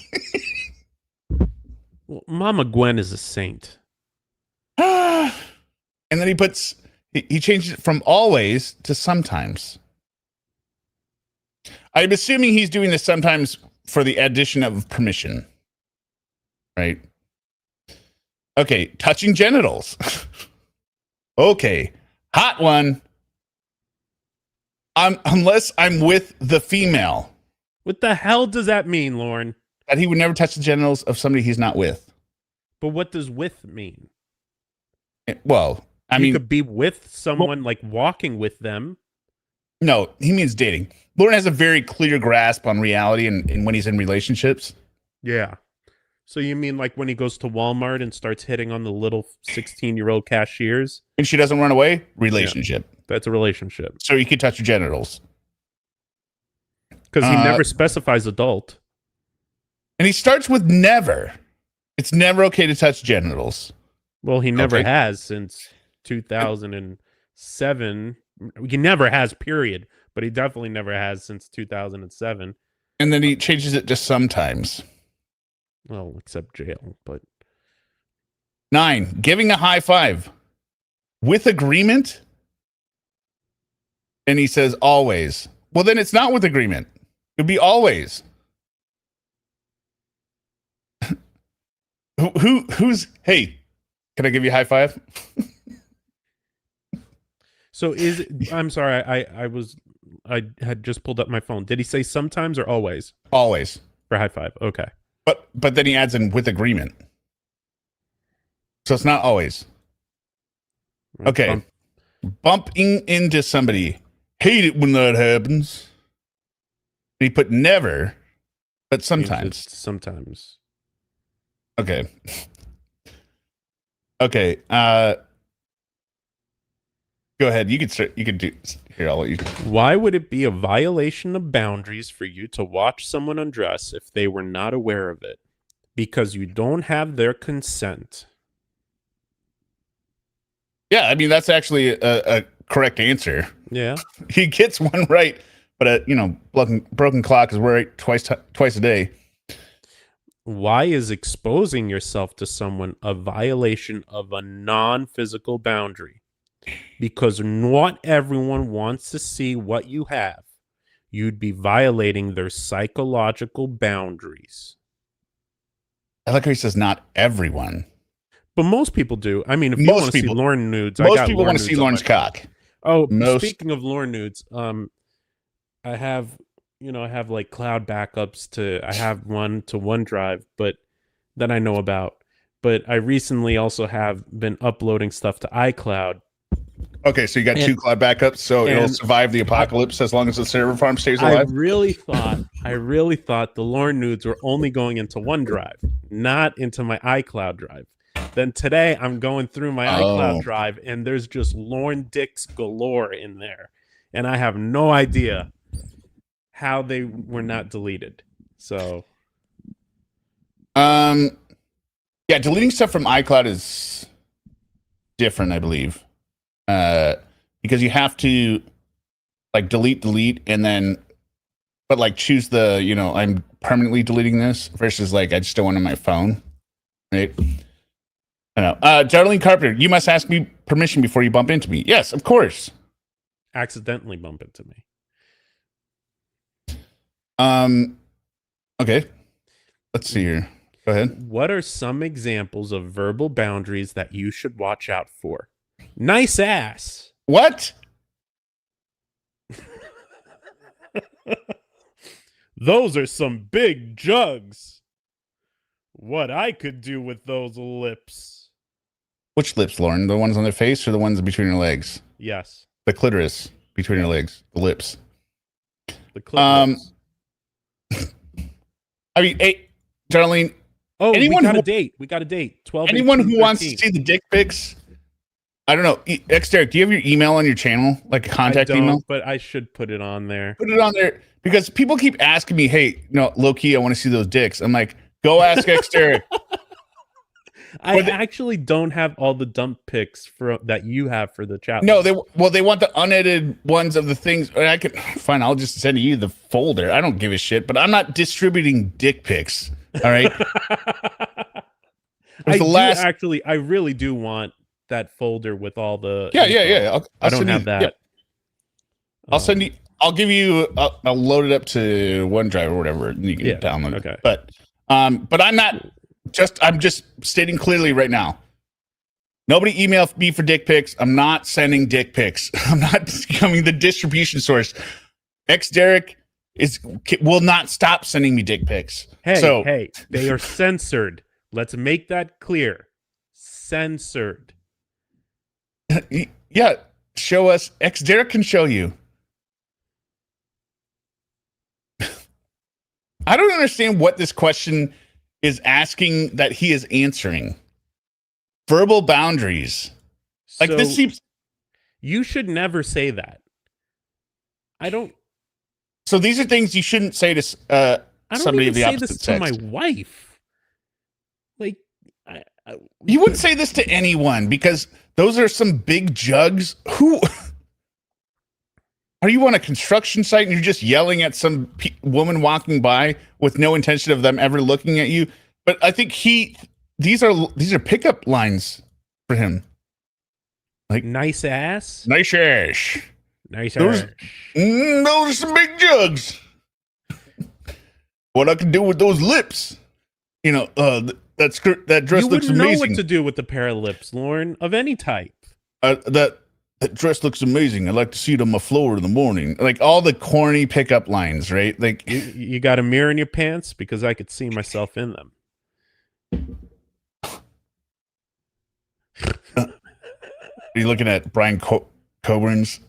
Hey, you want some You want more to see dick some more pics? dick pics? I got the good stuff. Uncut. Pure.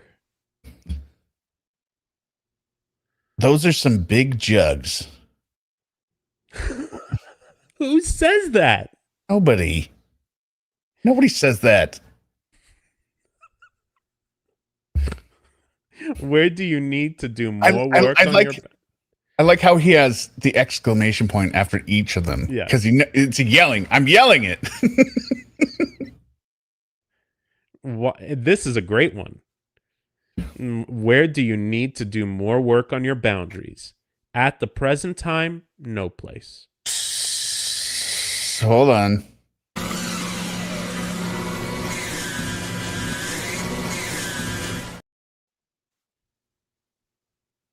Go ahead. God. Because I keep to myself and I'm not ready to make any moves on women. That's all you do, Lorne. Oh, Tori Massey answered it for us. It's things that are said to him, cues that he's making somebody uncomfortable.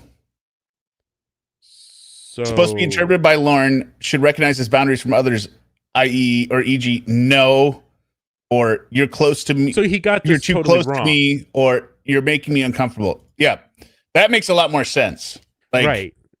Oh, I should recognize when they're saying I don't want to do that. It makes me feel uncomfortable, right? Because Tiffany nailed it on the right on the bullseye. You can't understand anything. You cannot pick up on any context or situation, Lorne. You can't perceive anything. Thank you, Tori, for correcting our men brain. And it's 2013 that this was made. And my brain is covered in alcohol. And let me just check the score here. 1 second here. Mariners. Do we win? Do we win? Probably yes. not. We won. No. We won game 1 of the ALCS. Oh, I guess I should explain. Well, I made that short. Maybe I'll just make another. I should explain the whole bladder cancer thing, but I don't want to do it right now. Unless people want me to do that right now. It's just a very short. I don't think that's really something you have to, unless you feel. No, I just wanted to give the background, of it's not like a remission kind of thing. I don't know. Oh, whatever. Oh no, okay. I'll make it short and sweet. Short and sweet. All right. Basically, 2 weeks ago, I was peeing blood. I woke up on a Wednesday, went to the bathroom, and there was a lot of blood. And I mean a lot of blood. Derek has seen the video, right? Yes, I have. It was more blood than you expected, right? Yes, well, no, it was more blood than Suma expected, less blood than I expected. Oh, okay. Well, I would describe it as the first time I went, it looked like pink lemonade. The next time I went, it looked like cherry or, wine punch, red Gatorade, wine punch. And I was like, what is going on? And then it just kept going. And then I went to, Addie, I took a video because I wanted to make sure to show the doctors, right? I always recommend anyone, you see something normal, take a video. My dick isn't in it. Yeah, it was a very sort of clinical video. He did not. I removed the sound. There was no sound. There was no penis. 7 seconds. My dick's not in it. But it was to show the doctor and I'm glad I took it because the next day, no more blood. Right. And then I went to the doctor and then they said, well, we got to take some tests. So I did a urine test. And then the test came back that I had obviously blood in my urine, even though it wasn't bloody anymore. Blood was detected. I had calcium, crystalline structures, which indicated kidney stones.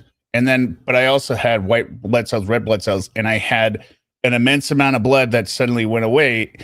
And the most important and confusing thing was I had zero pain. So if it's a kidney stone, how could I have a kidney stone with not even noticing the kidney stone, right? And that much blood. So then it could be a painless kidney stone. Those are possible. That's what I said. Or it could be bladder cancer, like a tumor ruptured. So then, I had to wait until I got the ultrasound, and then they did not ultrasound, CAT scan. They did a CAT scan. They see that there is still a kidney stone in one of my kidneys. So I hope that one's painless, right? But that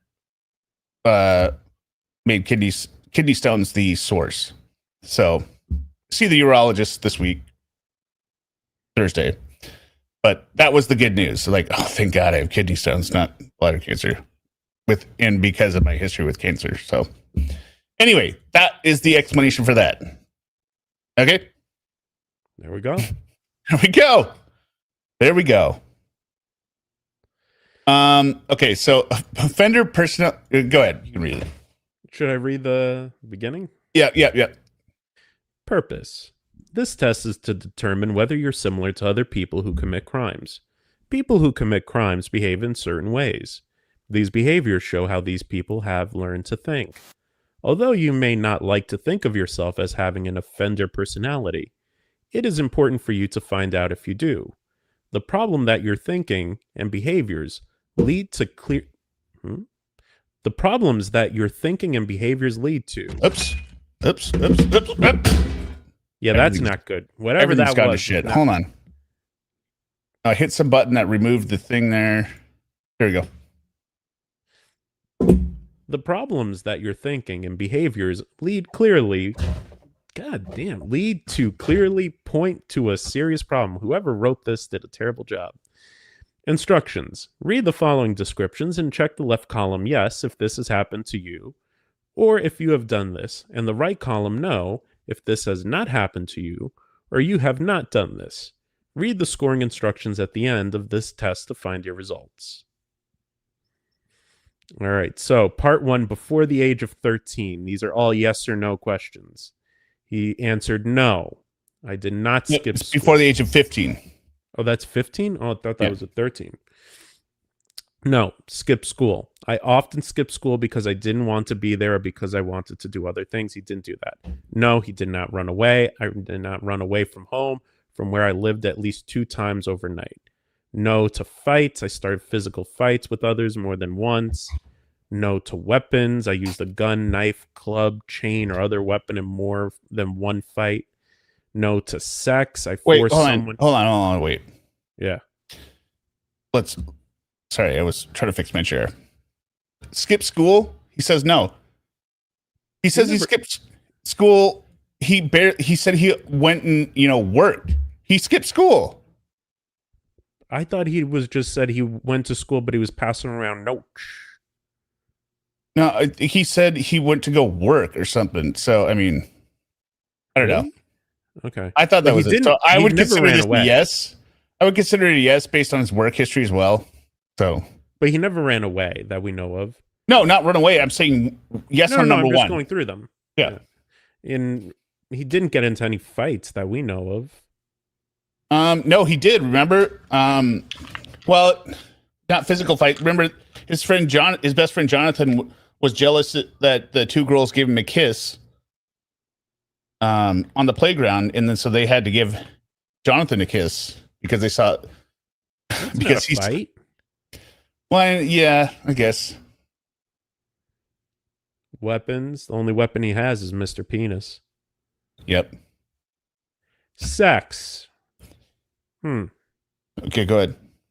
I forced someone into sex or sexual activity. He said no. This is the biggest red flag right here. Because if you remember up here, what does it say? If this has happened to you or if you've done this, right? This would be his brothers. Yeah, that would be his brothers.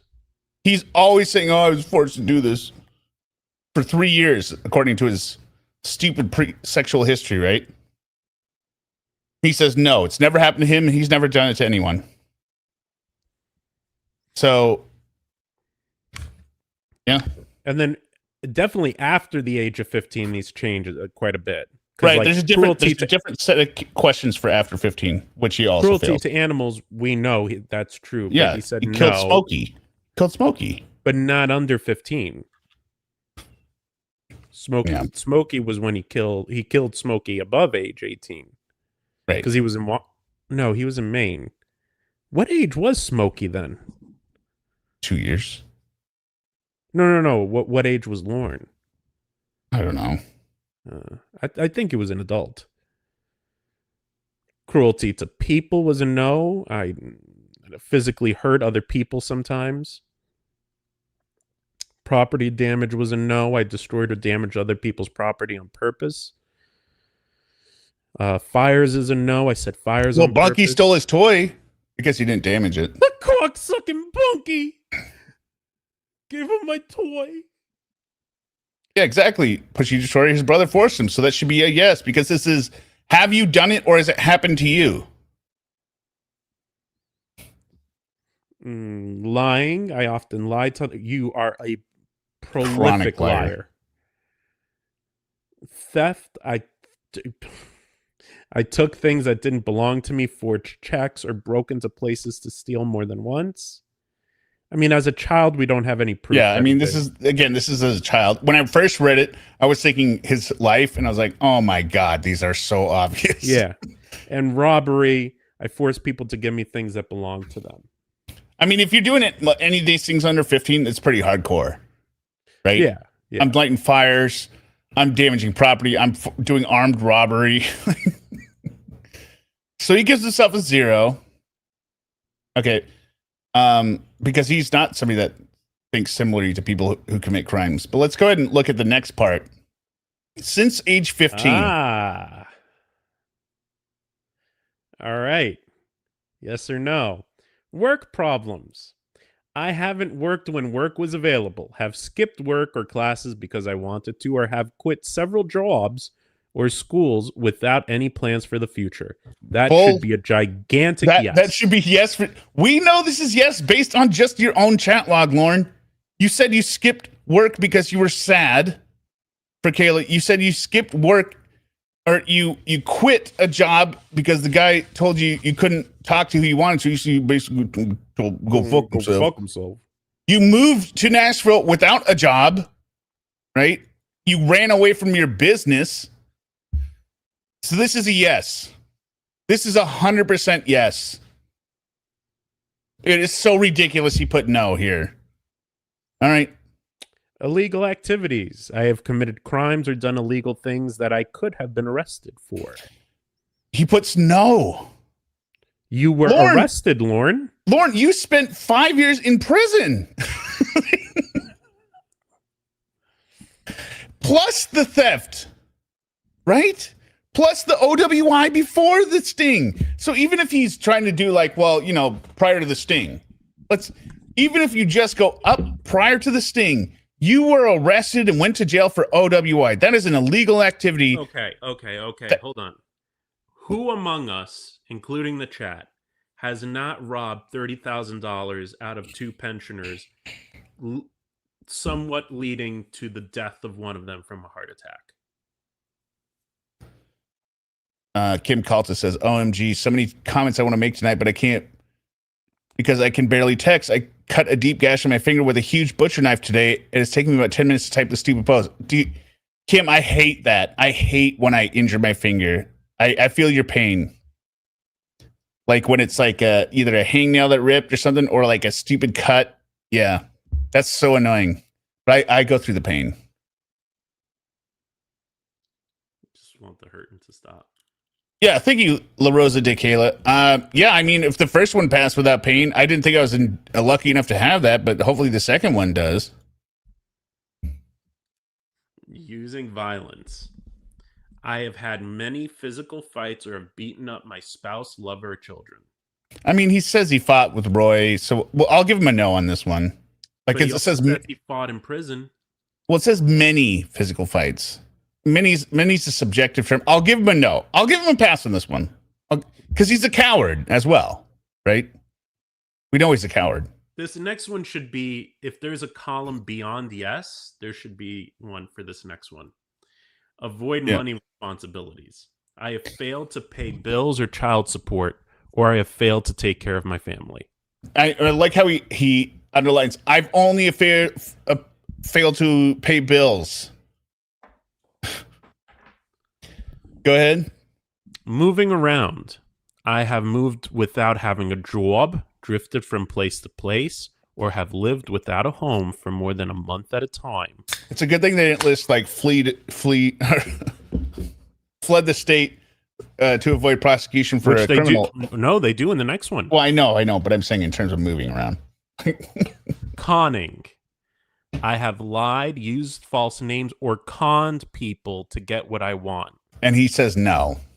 This asshole says no.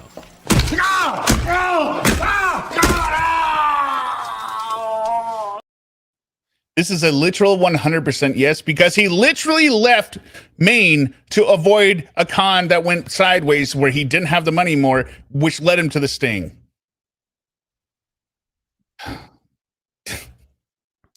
All right, he's honest on this one. Reckless. One no. Using violence. So far in my scoring, you can give him violence if you want or not, but that's the only no I've gotten. No, I agree with you. It's a very subjective one. They should have said like 2 physical fights or whatever. Right. And I mean, I'm just thinking in the eyes of the person who's making this thing, the person they're asking this of is somebody that is extremely violent, right? Like they're cracking beer bottles over people's heads for a sideways look, right? Like that's more of the using violence, I would say. You know what I mean? Like they're using violence to settle their frustrations. Lorne really isn't that person. Lorne's never gotten to that point. He's verbally abusive, right? But he's not necessarily physically violent. But we don't know because he hasn't been around people, right? So parenting. Oh no, reckless. I have driven a car recklessly while using or drinking, or have acted in ways that cause danger to others. Yeah, driving into a fucking house would be reckless. Yeah, and he answered yes. So good for him. Parenting, not applicable to him, thank the Lord. I have failed to take care of my children by leaving them alone, not feeding them, or depending on others to take care of them for me. I'm surprised they didn't put this isn't extended to a section of like animals. Or the fact of taking care of children in general. Because he has taken care of children. Right, but I mean, like, I've left I've been, like, animals, I don't think it should be the same question. I think it should be like a 20 A and B. Right, B, I have had an animal that I have left alone or has been taken away from my custody. Yeah, he chronically abuses and neglects animals. Right. Relationship. I have never been able to stay faithful to a sexual partner for more than a year. And he says yes. Yes. Which I think is him just trying to back up his story. Because he realizes his story is, he considers himself a male slut, right? Male slut. With all these one-night stands. Well, you can't be faithful if you're a male slut. So that's bragging. Or trying to be consistent with his narrative. Remorse. This is a lie. I do not feel bad most of the time when I steal from, hurt, or treat someone else badly. Well, this is actually a badly written question. Because, read the question again. Remorse. I do not feel bad most of the time when I steal from, hurt, or treat someone else badly. Oh, actually, no, it is good. I think it's fine. Because, yeah. No, I do not. So no would be yes, I do feel bad. So he's saying, yes, I do feel bad, which means he has remorse. No, he doesn't have remorse. He has self-pity. There's no remorse. He has self-pity. Right? That's the difference. He doesn't understand there's a difference between pity and remorse. So by my scoring, he's got 2 no's, violence and parenting. Actually, this one should be a no. Yeah. Well, actually, no. But no, it's considered yes if you have the intention of cheating all the time, right? And he cheats on his, quote unquote, he cheats on his catfish all the time. Mm-hmm. So I've got 2. Let's see, what is this? Yeah, 13 to 2. 13 to 2. So what does that mean? Okay, we'll read it. Add up the check marks in the yes column for questions 13 through 22 and put the number in the space above. Do the same for the no column. If you have 4 or more yes answers, it means you act or think similarly to other people who commit crimes. If you did not have 3 or more yes answers on the section before age 15, it may mean that your offender behavior is completely connected to your alcohol and drug use. One way to make sure is to review your yes answers on questions 13 through 22 and ask yourself if these things always happened when you were trying to get alcohol or drugs, using alcohol or drugs, or because you have been using alcohol or drugs recently. Well, no, but Lorne tells us that he drinks alcohol to avoid his problems. Yeah, and he said he only drinks like once a week, I believe, in one call. Yeah. A few sips. Yeah. He can have 1 beer and make it last for hours. Yeah, he just nurses that beer. Mm-hmm. If alcohol and drugs were not part of why you did these things, ask yourself what happened or changed in your life that made you start doing them. Greed. attraction to children. Okay. Reactions. Complete these sentences below and think what they mean in your my recovery. God. Yeah, you go ahead. How do you feel about the results of the test you took? Because he came out as yes, you think similarly to criminals. Yeah. I think the conclusion for the scoring is inaccurate because of my circumstances in my You law. stupid bastard. Baseball bat to the head. Oh.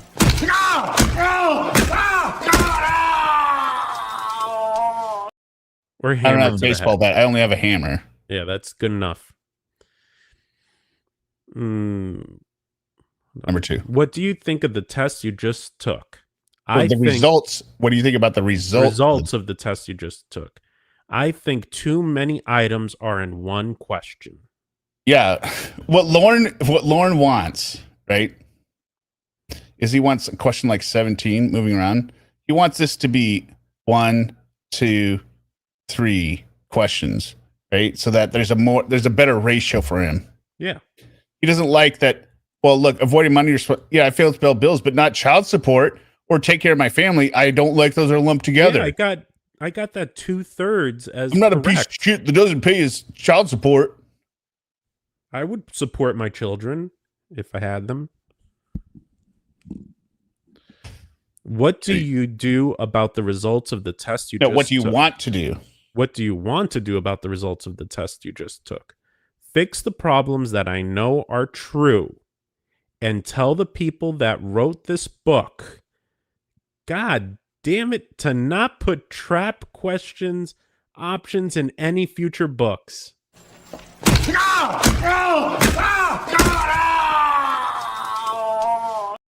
Come on, Lorne. This is also a very Sarah answer, right? I feel like you're trying to feed me. Like you're right? You're getting me on a technicality. Right. All right, go ahead. It is normal to feel angry or upset about the results of this test. Some people think this doesn't mean anything and try It's to exactly ignore the what he wrote results. above here, right? Yep. He didn't even get to this part. Part of what causes people to continue to get in trouble with the law is that they ignore things that they do not want to hear. This is called denial. You can quit here and repeat the past, or you can decide to change by continuing to look at yourself critically. In order to change, you must accept who you are now. And the nice thing is, after Lorne read this paragraph, he realized, oh, wait, I am in denial. And then, you know what? He changed. The catfishing never happened. We don't have thousands of hours of calls. And Lorne went on to have a happy Not just life. that.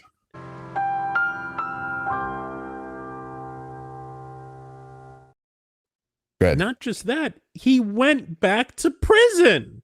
Yeah, I know. Well, there's that, but are you going to hold? He went to prison again because he couldn't take responsibility for his actions. All right, complete the following sentences. If I do not change the way I think, I will probably lose my head again.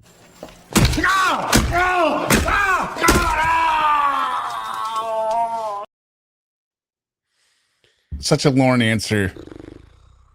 If I do change the way I think, I might be able to straighten my life back out and live the life I've always wanted, or close to it.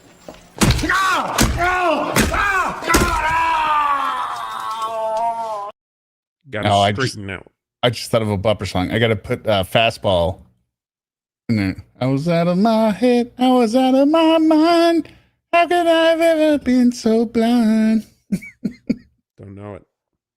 You don't know fastball out of my head? It's not ringing a bell. It's out of my head. It's out of my mind. How could I have ever been so blind? I was waiting for an invitation. It was hard to find. Well, it's weird that you don't know that song. Well, you're going to hear I it. might. I just might not be recalling it right now. Okay. Well, I'll try and get it as you read this. My sexual thoughts from the sting were all based around thinking that victim wanted me to say In those quotes. things. In quotes. Yeah, she's not really a victim. So that she would know that I cared about her. I was going to do anything I could to make her happy because I just wanted someone to care about me and didn't want to lose her. I thought that in order we to need not a hammer. lose We her, need a hammer.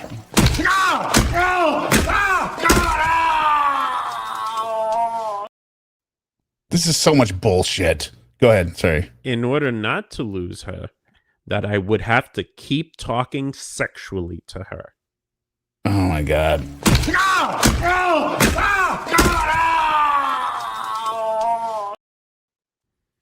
I talked to her about having oral, vaginal, and anal intercourse. It should be anal with vaginal, right? Oh, yeah. Anal intercourse. Anal intercourse. Apparently, that's how they would pronounce it in New Zealand. Yeah.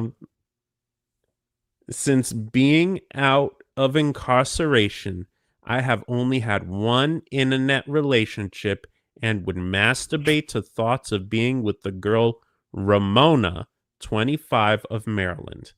I also sent her nude images. I can't, something's on it. Images of myself with my cell phone. I took with my cell phone. Oh, sorry. Sorry. I didn't know I need to scroll down. Oops. Myself through my cell phone. At the present time, I'm talking to Casey. Good.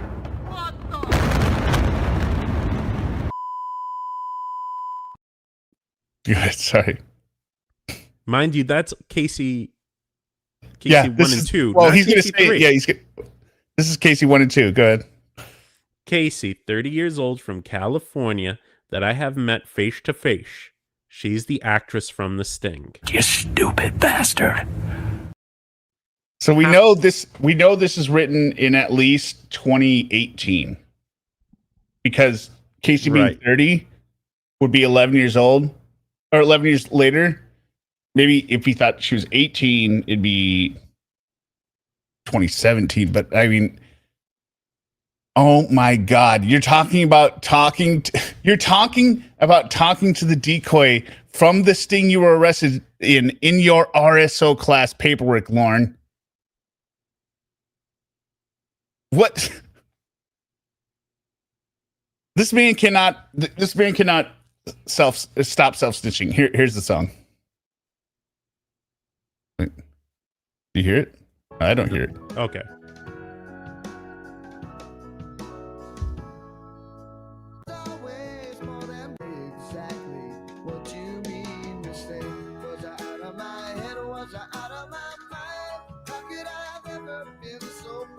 Yes. Okay. Yeah. I mean, actually hearing that now makes me think that Lauren got his excuse from the song. I mean, look at this. Listen to the lyrics.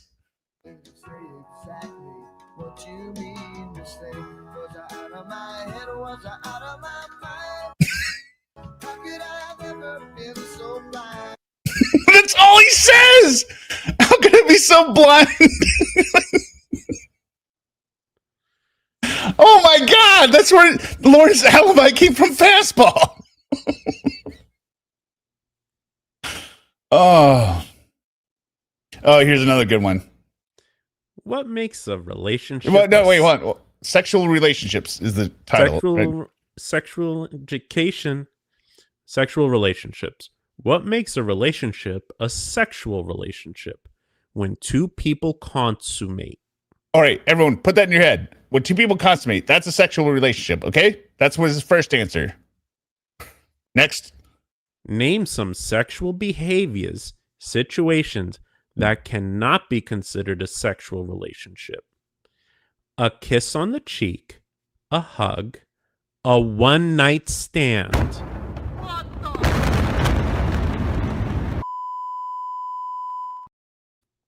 What the hell, Lauren? What do you think they do on a one-night stand? Which also calls into question what his one-night stands actually were. Right.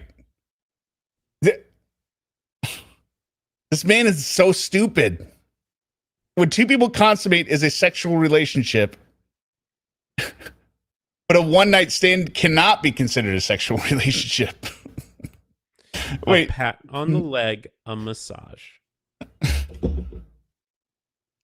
What about a pat on the butt?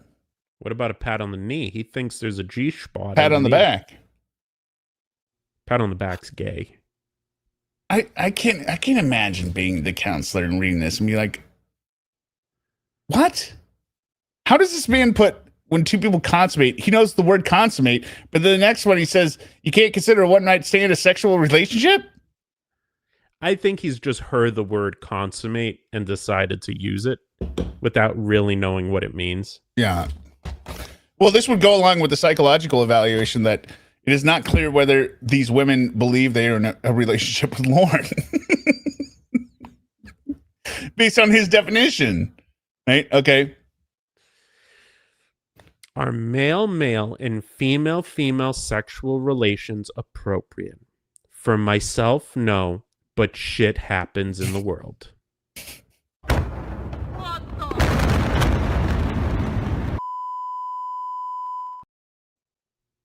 And it's none of my business what other people prefer.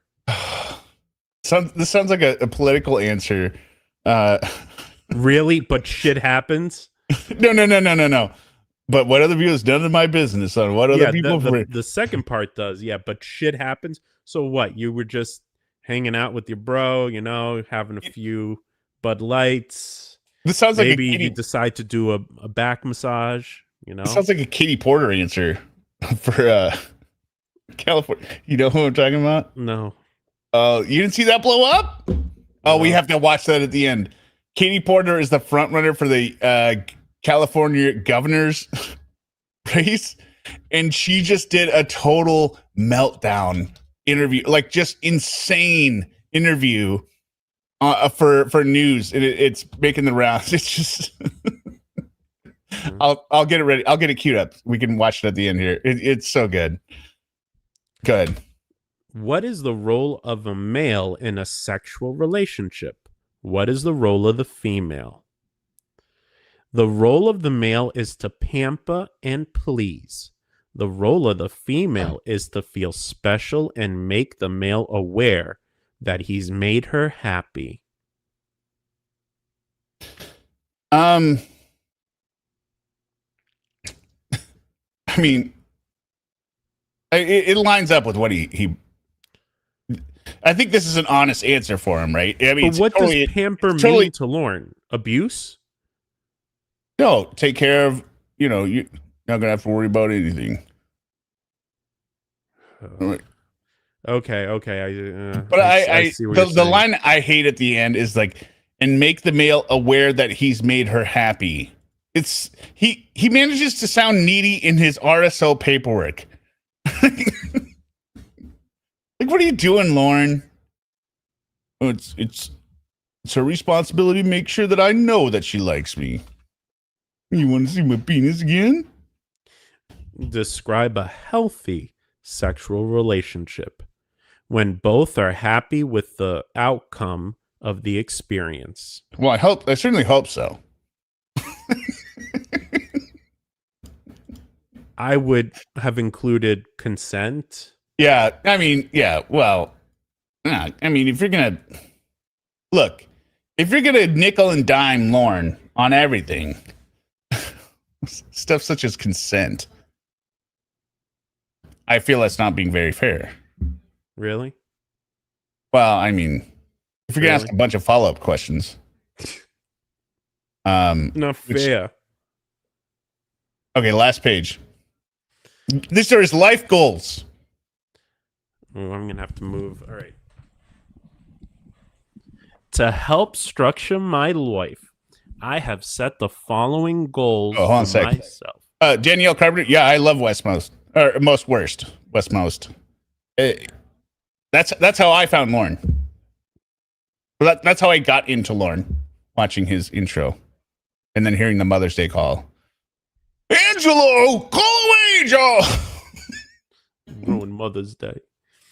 These goals need to be reviewed regularly in your treatment to assess your progress on achieving your goals. Revise as needed. Over the next 30 days, I will work my job, keep up with my bills, continue writing another book, finish my landscaping and putting styrofoam insulation on the outside of my house. I don't think that's what they meant, Lorne. No. Well, And then how do you what does he write for over the next 30 days? I will work my job, keep up with bills. And then they probably told him, listen, dumbass, you can't write the same thing again and again. Uh-huh. So for all of them, it's the same. But then he crosses it out. Over the next 90 days, I will start looking for Or they're like, girlfriend. look, like, hey, loser, you're normal people work a job every day. That should be your 24-hour goal.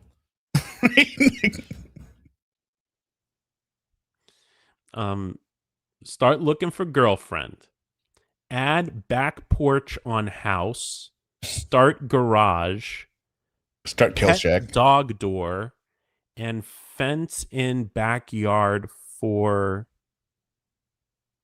I can't read that. For Roscoe, maybe?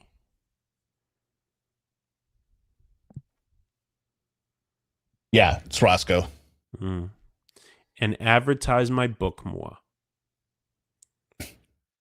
Over the next 6 months, I will invite for coffee and dating, writing book as inspiration hits, hopefully completely finish building back porch, get alarm system for mom's house. You know what I like? You know what? And I'm sure he was seeing this. None of this stuff is sexual. Look, I have no sexual plans other than the dating thing. But, you know, I'm just worried about getting my house back together. You don't need to pay attention to me. In 1 year, my goals are to build a carport. They don't care about your... I know. I like how he's still saying work my job. Build carport and garage. You mean the carport that collapsed? Why would you need a carport and a garage? Have Just quite, no, wait.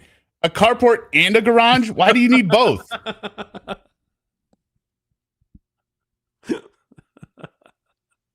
You don't need both? You could be carport and machine shed. Carport right? and kill shed. Carport and kill shed. Carport and metal shed. Have another novel published. Start another book. Find someone to be happy with. Buy different vehicle. God. They're not... The point of this is not building... And you don't build anything. He's treating it like an itinerary. That's what the problem is. He's treating it like an itinerary, or like a to-do list of itinerary items. Like, I'm going to work my job, keep up with my bills. I love that he put work my job, keep up with my bills, keep up with my bills, keep up with my bills, work my job over the next 5 years. Meaning you have no plans, Lorne. In 5 years, my goals are to work my job, but then he crosses it out. Yep. Have at least 4 books published. Actually, you know what's ironic? It would have been good for him to have the goal of keeping working for 5 years. Yeah, it never happened. I think probation kind of steered him wrong here. And like, no, Lorne, you should try and do that. Work for 5 years. Maybe married and start a family. Be off probation. God. Hopefully have some of my sentence lowered or taken to trial. You're out of prison. So he means get off probation. Get off probation. And he's still trying. He's still fighting for that as of this year. Hold on a sec. We got a super chat.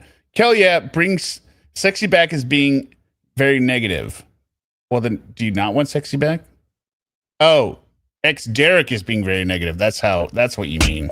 I'm bringing sexy back. Yeah. The mother boys don't know how to act. Yeah. Yeah, I can see it. Ex Derek is just a well of negativity. Okay. My most important lifetime goals are to retire with a family, be proud of my achievements, help those who actually need it. What do you think you would have put in there for him? Just off the top of your head. Well, he wasn't. There's no right or wrong answers, right? Well, actually, there are wrong answers. Lauren's answers are wrong. Not go back to jail. Yes, that's what. Yes, that's one. Not harm anyone. Yes, not offend anyone, not reoffend. That's number 2. And be a productive member of society, i.e., have a job. I would have said stay in the shadows. Like, not be a national punching joke or punching bag or punchline. Fortunately, he does none. He didn't accomplish any of these. None of these are accomplished. Doesn't work. I mean, he did. Doesn't keep up with his bills. Well, he says over the next 30 days. So he probably did work some days at a job in the 30 days. I mean, I guess you could say he was looking for an online girlfriend. And what he said, start looking for girlfriend. He's been doing that since day one. He did build the carport and garage. The carport collapsed. So, he got some things. He got... Yeah, Lauren's a winner. Lorne is a winner. Well, that's the end of the RSO stuff. So what we're going to look at here right now. So this is... What is this? Okay. I got to give a setup. Okay, so this woman is the front runner for California governor. She is insane.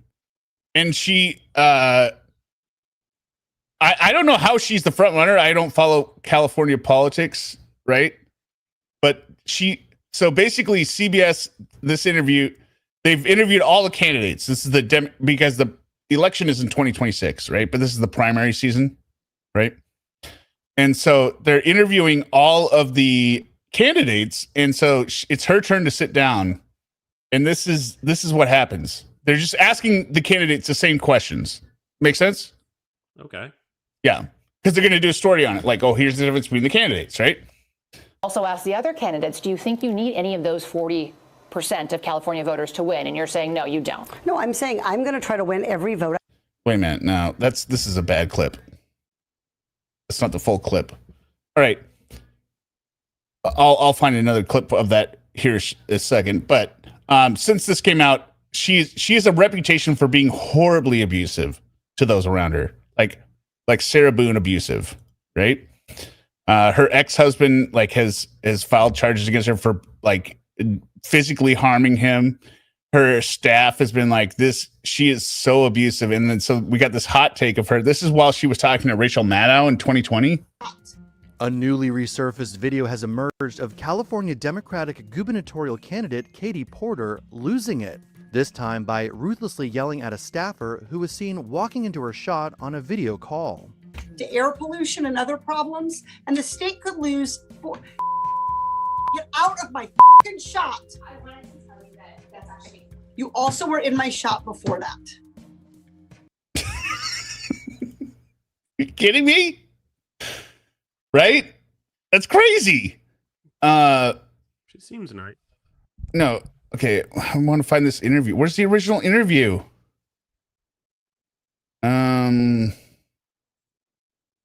Okay. I guess I can take it from Megyn Kelly. I know she has it, but this is really embarrassing.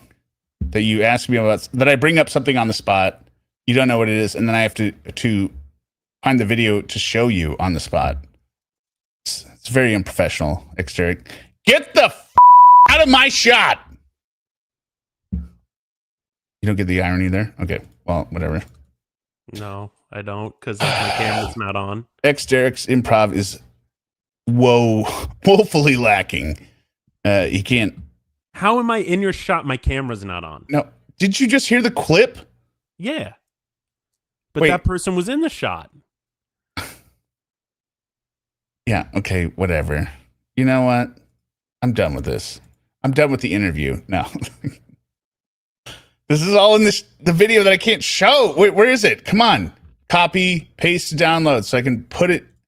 Okay, here we go. Downloads. There we go. All right, here we go. pull up video file.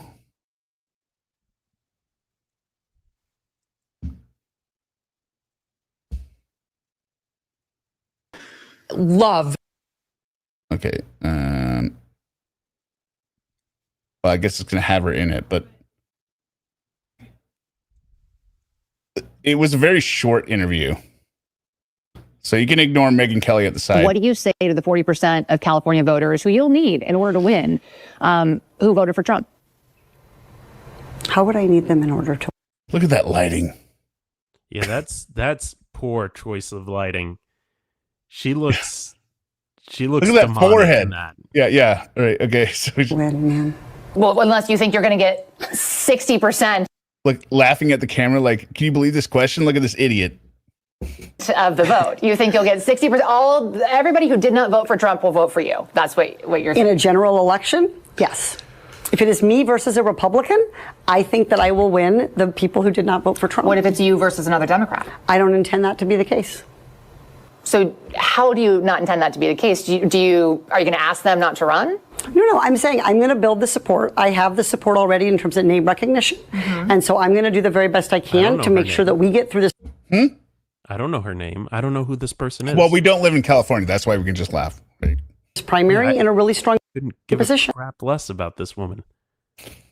But let me be. No, it's funny to laugh at politicians. No. I understand what you're saying. I'm just saying she's claiming she has the name recognition. I'm saying I have no name. Well, she's the front runner, so I mean, there must be in California. There must be a thing. I have to take her at her word on that, right? Okay. If she's the front runner, there's obviously something there, right? It would have to be name recognition because I don't think face recognition would help her. Clear with you. I represented Orange County.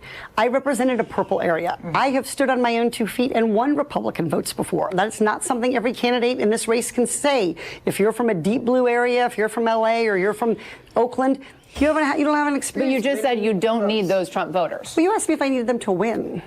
So you don't I think feel you like need this them is to win. unnecessarily argumentative. What is your question? The question was, what are you going to do to reach out to the other 40% of Californians that voted for Trump, right? Because I believe in California, the gubernatorial race is a runoff between the top two candidates, right? So it's not necessarily a Republican versus a Democrat, right? It could be two Democrats in, you know what I mean? I think Washington does the same thing, right? Where, okay, the top two, and then one has to get more than 50% or something, or else there's a runoff between the top two, right? So it's a very valid question, being like, okay, well, there's 60% that voted Democrat, and you're going to need some of the 40% in order to win, right? And she's like, why would I need the other 40%? Because everyone that voted for Biden will vote for me. So just The question is the same thing I asked everybody, that this is being called the empowering voters to stop Trump's power grab. Every other candidate has answered this question. This is not Correct. And I argumentative. said I support it. So, and the question is, what do you say to the 40% of voters who voted for Trump? Oh, I'm happy to say that. It's the do you need them to win part that I don't understand. I'm happy to answer the question as you have it written, and I'll answer it. And we've also asked the other candidates, do you think you need any of those 40% of California voters to win? And you're saying, no, you don't. No, I'm saying I'm going to try to win every vote I can. And what I'm saying to you is that. Well, to those voters, okay. Oh, God. So you. I don't want to keep doing this. I'm going to call it. Oh. You're not going to do the interview with us? Nope, not like this. I'm not. Not with 7 follow-ups to every single question you ask. Every other candidate has answered. I don't our care. follow-ups. I don't care. I want to have a pleasant, positive conversation in which you ask me about every issue on this list. And if every question you're going to make up a follow-up question, then we're never going to get there. Ms. And we're Porter, just going to circle around. I am an investigative I have never had to do reporter. this before, ever. You've never had to have a end an conversation interview. with To end a an reporter? interview. Okay, but every other candidate has done this. What part of I'm me? I'm running for governor because I'm a leader. So I am going to make. So you're not going to answer questions from reporters? Okay, why don't we go through? I will continue to ask follow-up questions because that's my job as a journalist, but I will go through and ask these, and if you don't want to answer, you don't want to answer. So nearly every legislative... I don't want to have an unhappy experience with you, and I don't want this all on camera. I don't want to have an unhappy experience with you either. I would love to continue to ask these questions so that we... What? Who gives a shit if you have a happy interview? Interviews aren't supposed to always be happy. But no, but I mean, do you understand how bad this is on camera? Like, this is, you're recording with a news station. This isn't something that could be. This is your meltdown? Can show our viewers what every candidate feels about every one of these issues that they care about. And redistricting is a massive issue. We're going to do an entire story just on the responses to that question. And I've asked everybody the same follow-up questions. Okay, well, Buffy, fine. She's extremely intelligent, but she's emotionally extremely immature. She can't handle a question. I watched the other. There's an expanded video with all the other people answering the question. She does not handle that well. So whether she's intelligent or not, she's a horrible politician in terms of public persona. So, that's it. That was the political blow up. I thought it was hilarious. I had not heard about it. I had not heard about her either until I saw about it, her or it. Yeah, I hadn't heard about her or it, but I saw it wasn't the video I showed, but somebody just said, "Oh, Katie Porter just assassinated her political career." Like, okay, yeah, sounds bad. And then I watched it. I was like, oh my god, I didn't even know. I thought that was maybe like a replay from years earlier. And I was like, oh, this is happening right now. But anyway, yes, it is the end of the stream. Everyone, please hit a thumbs up if you would before you leave. We are going to be live tomorrow night, not a pre-record. Thank God, Xteric is going to be here live, so we're going to get through tomorrow night on the live without having to do a pre-record. Yes, it is a long one. It's 21 pages. I'm sure we'll get through it somehow. But anything you want to say, Xteric? Rose. Okay, well, I'll just say at the end, delete your archives. Hard eyes, kissy face, Rose. Bye. You're the love that rescues me when the cold winds rain. Then you're so amazing, that's just how you are. And I can't turn back now, 'cause you brought me too far. I need you like water, like breath, like wind. I need you like mercy from heaven's gate. There's a freedom in your arms, and it carries me through. I need you. Oh, I need you. I need you like water, like breath, like wind. I need you like mercy from heaven's gate. There's a freedom in your eyes. Curious, no darling. I need you.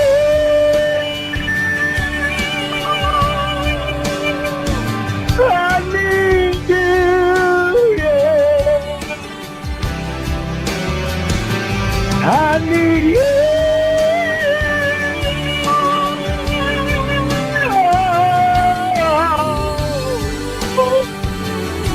All right, my throat hurts. I love you. Bye.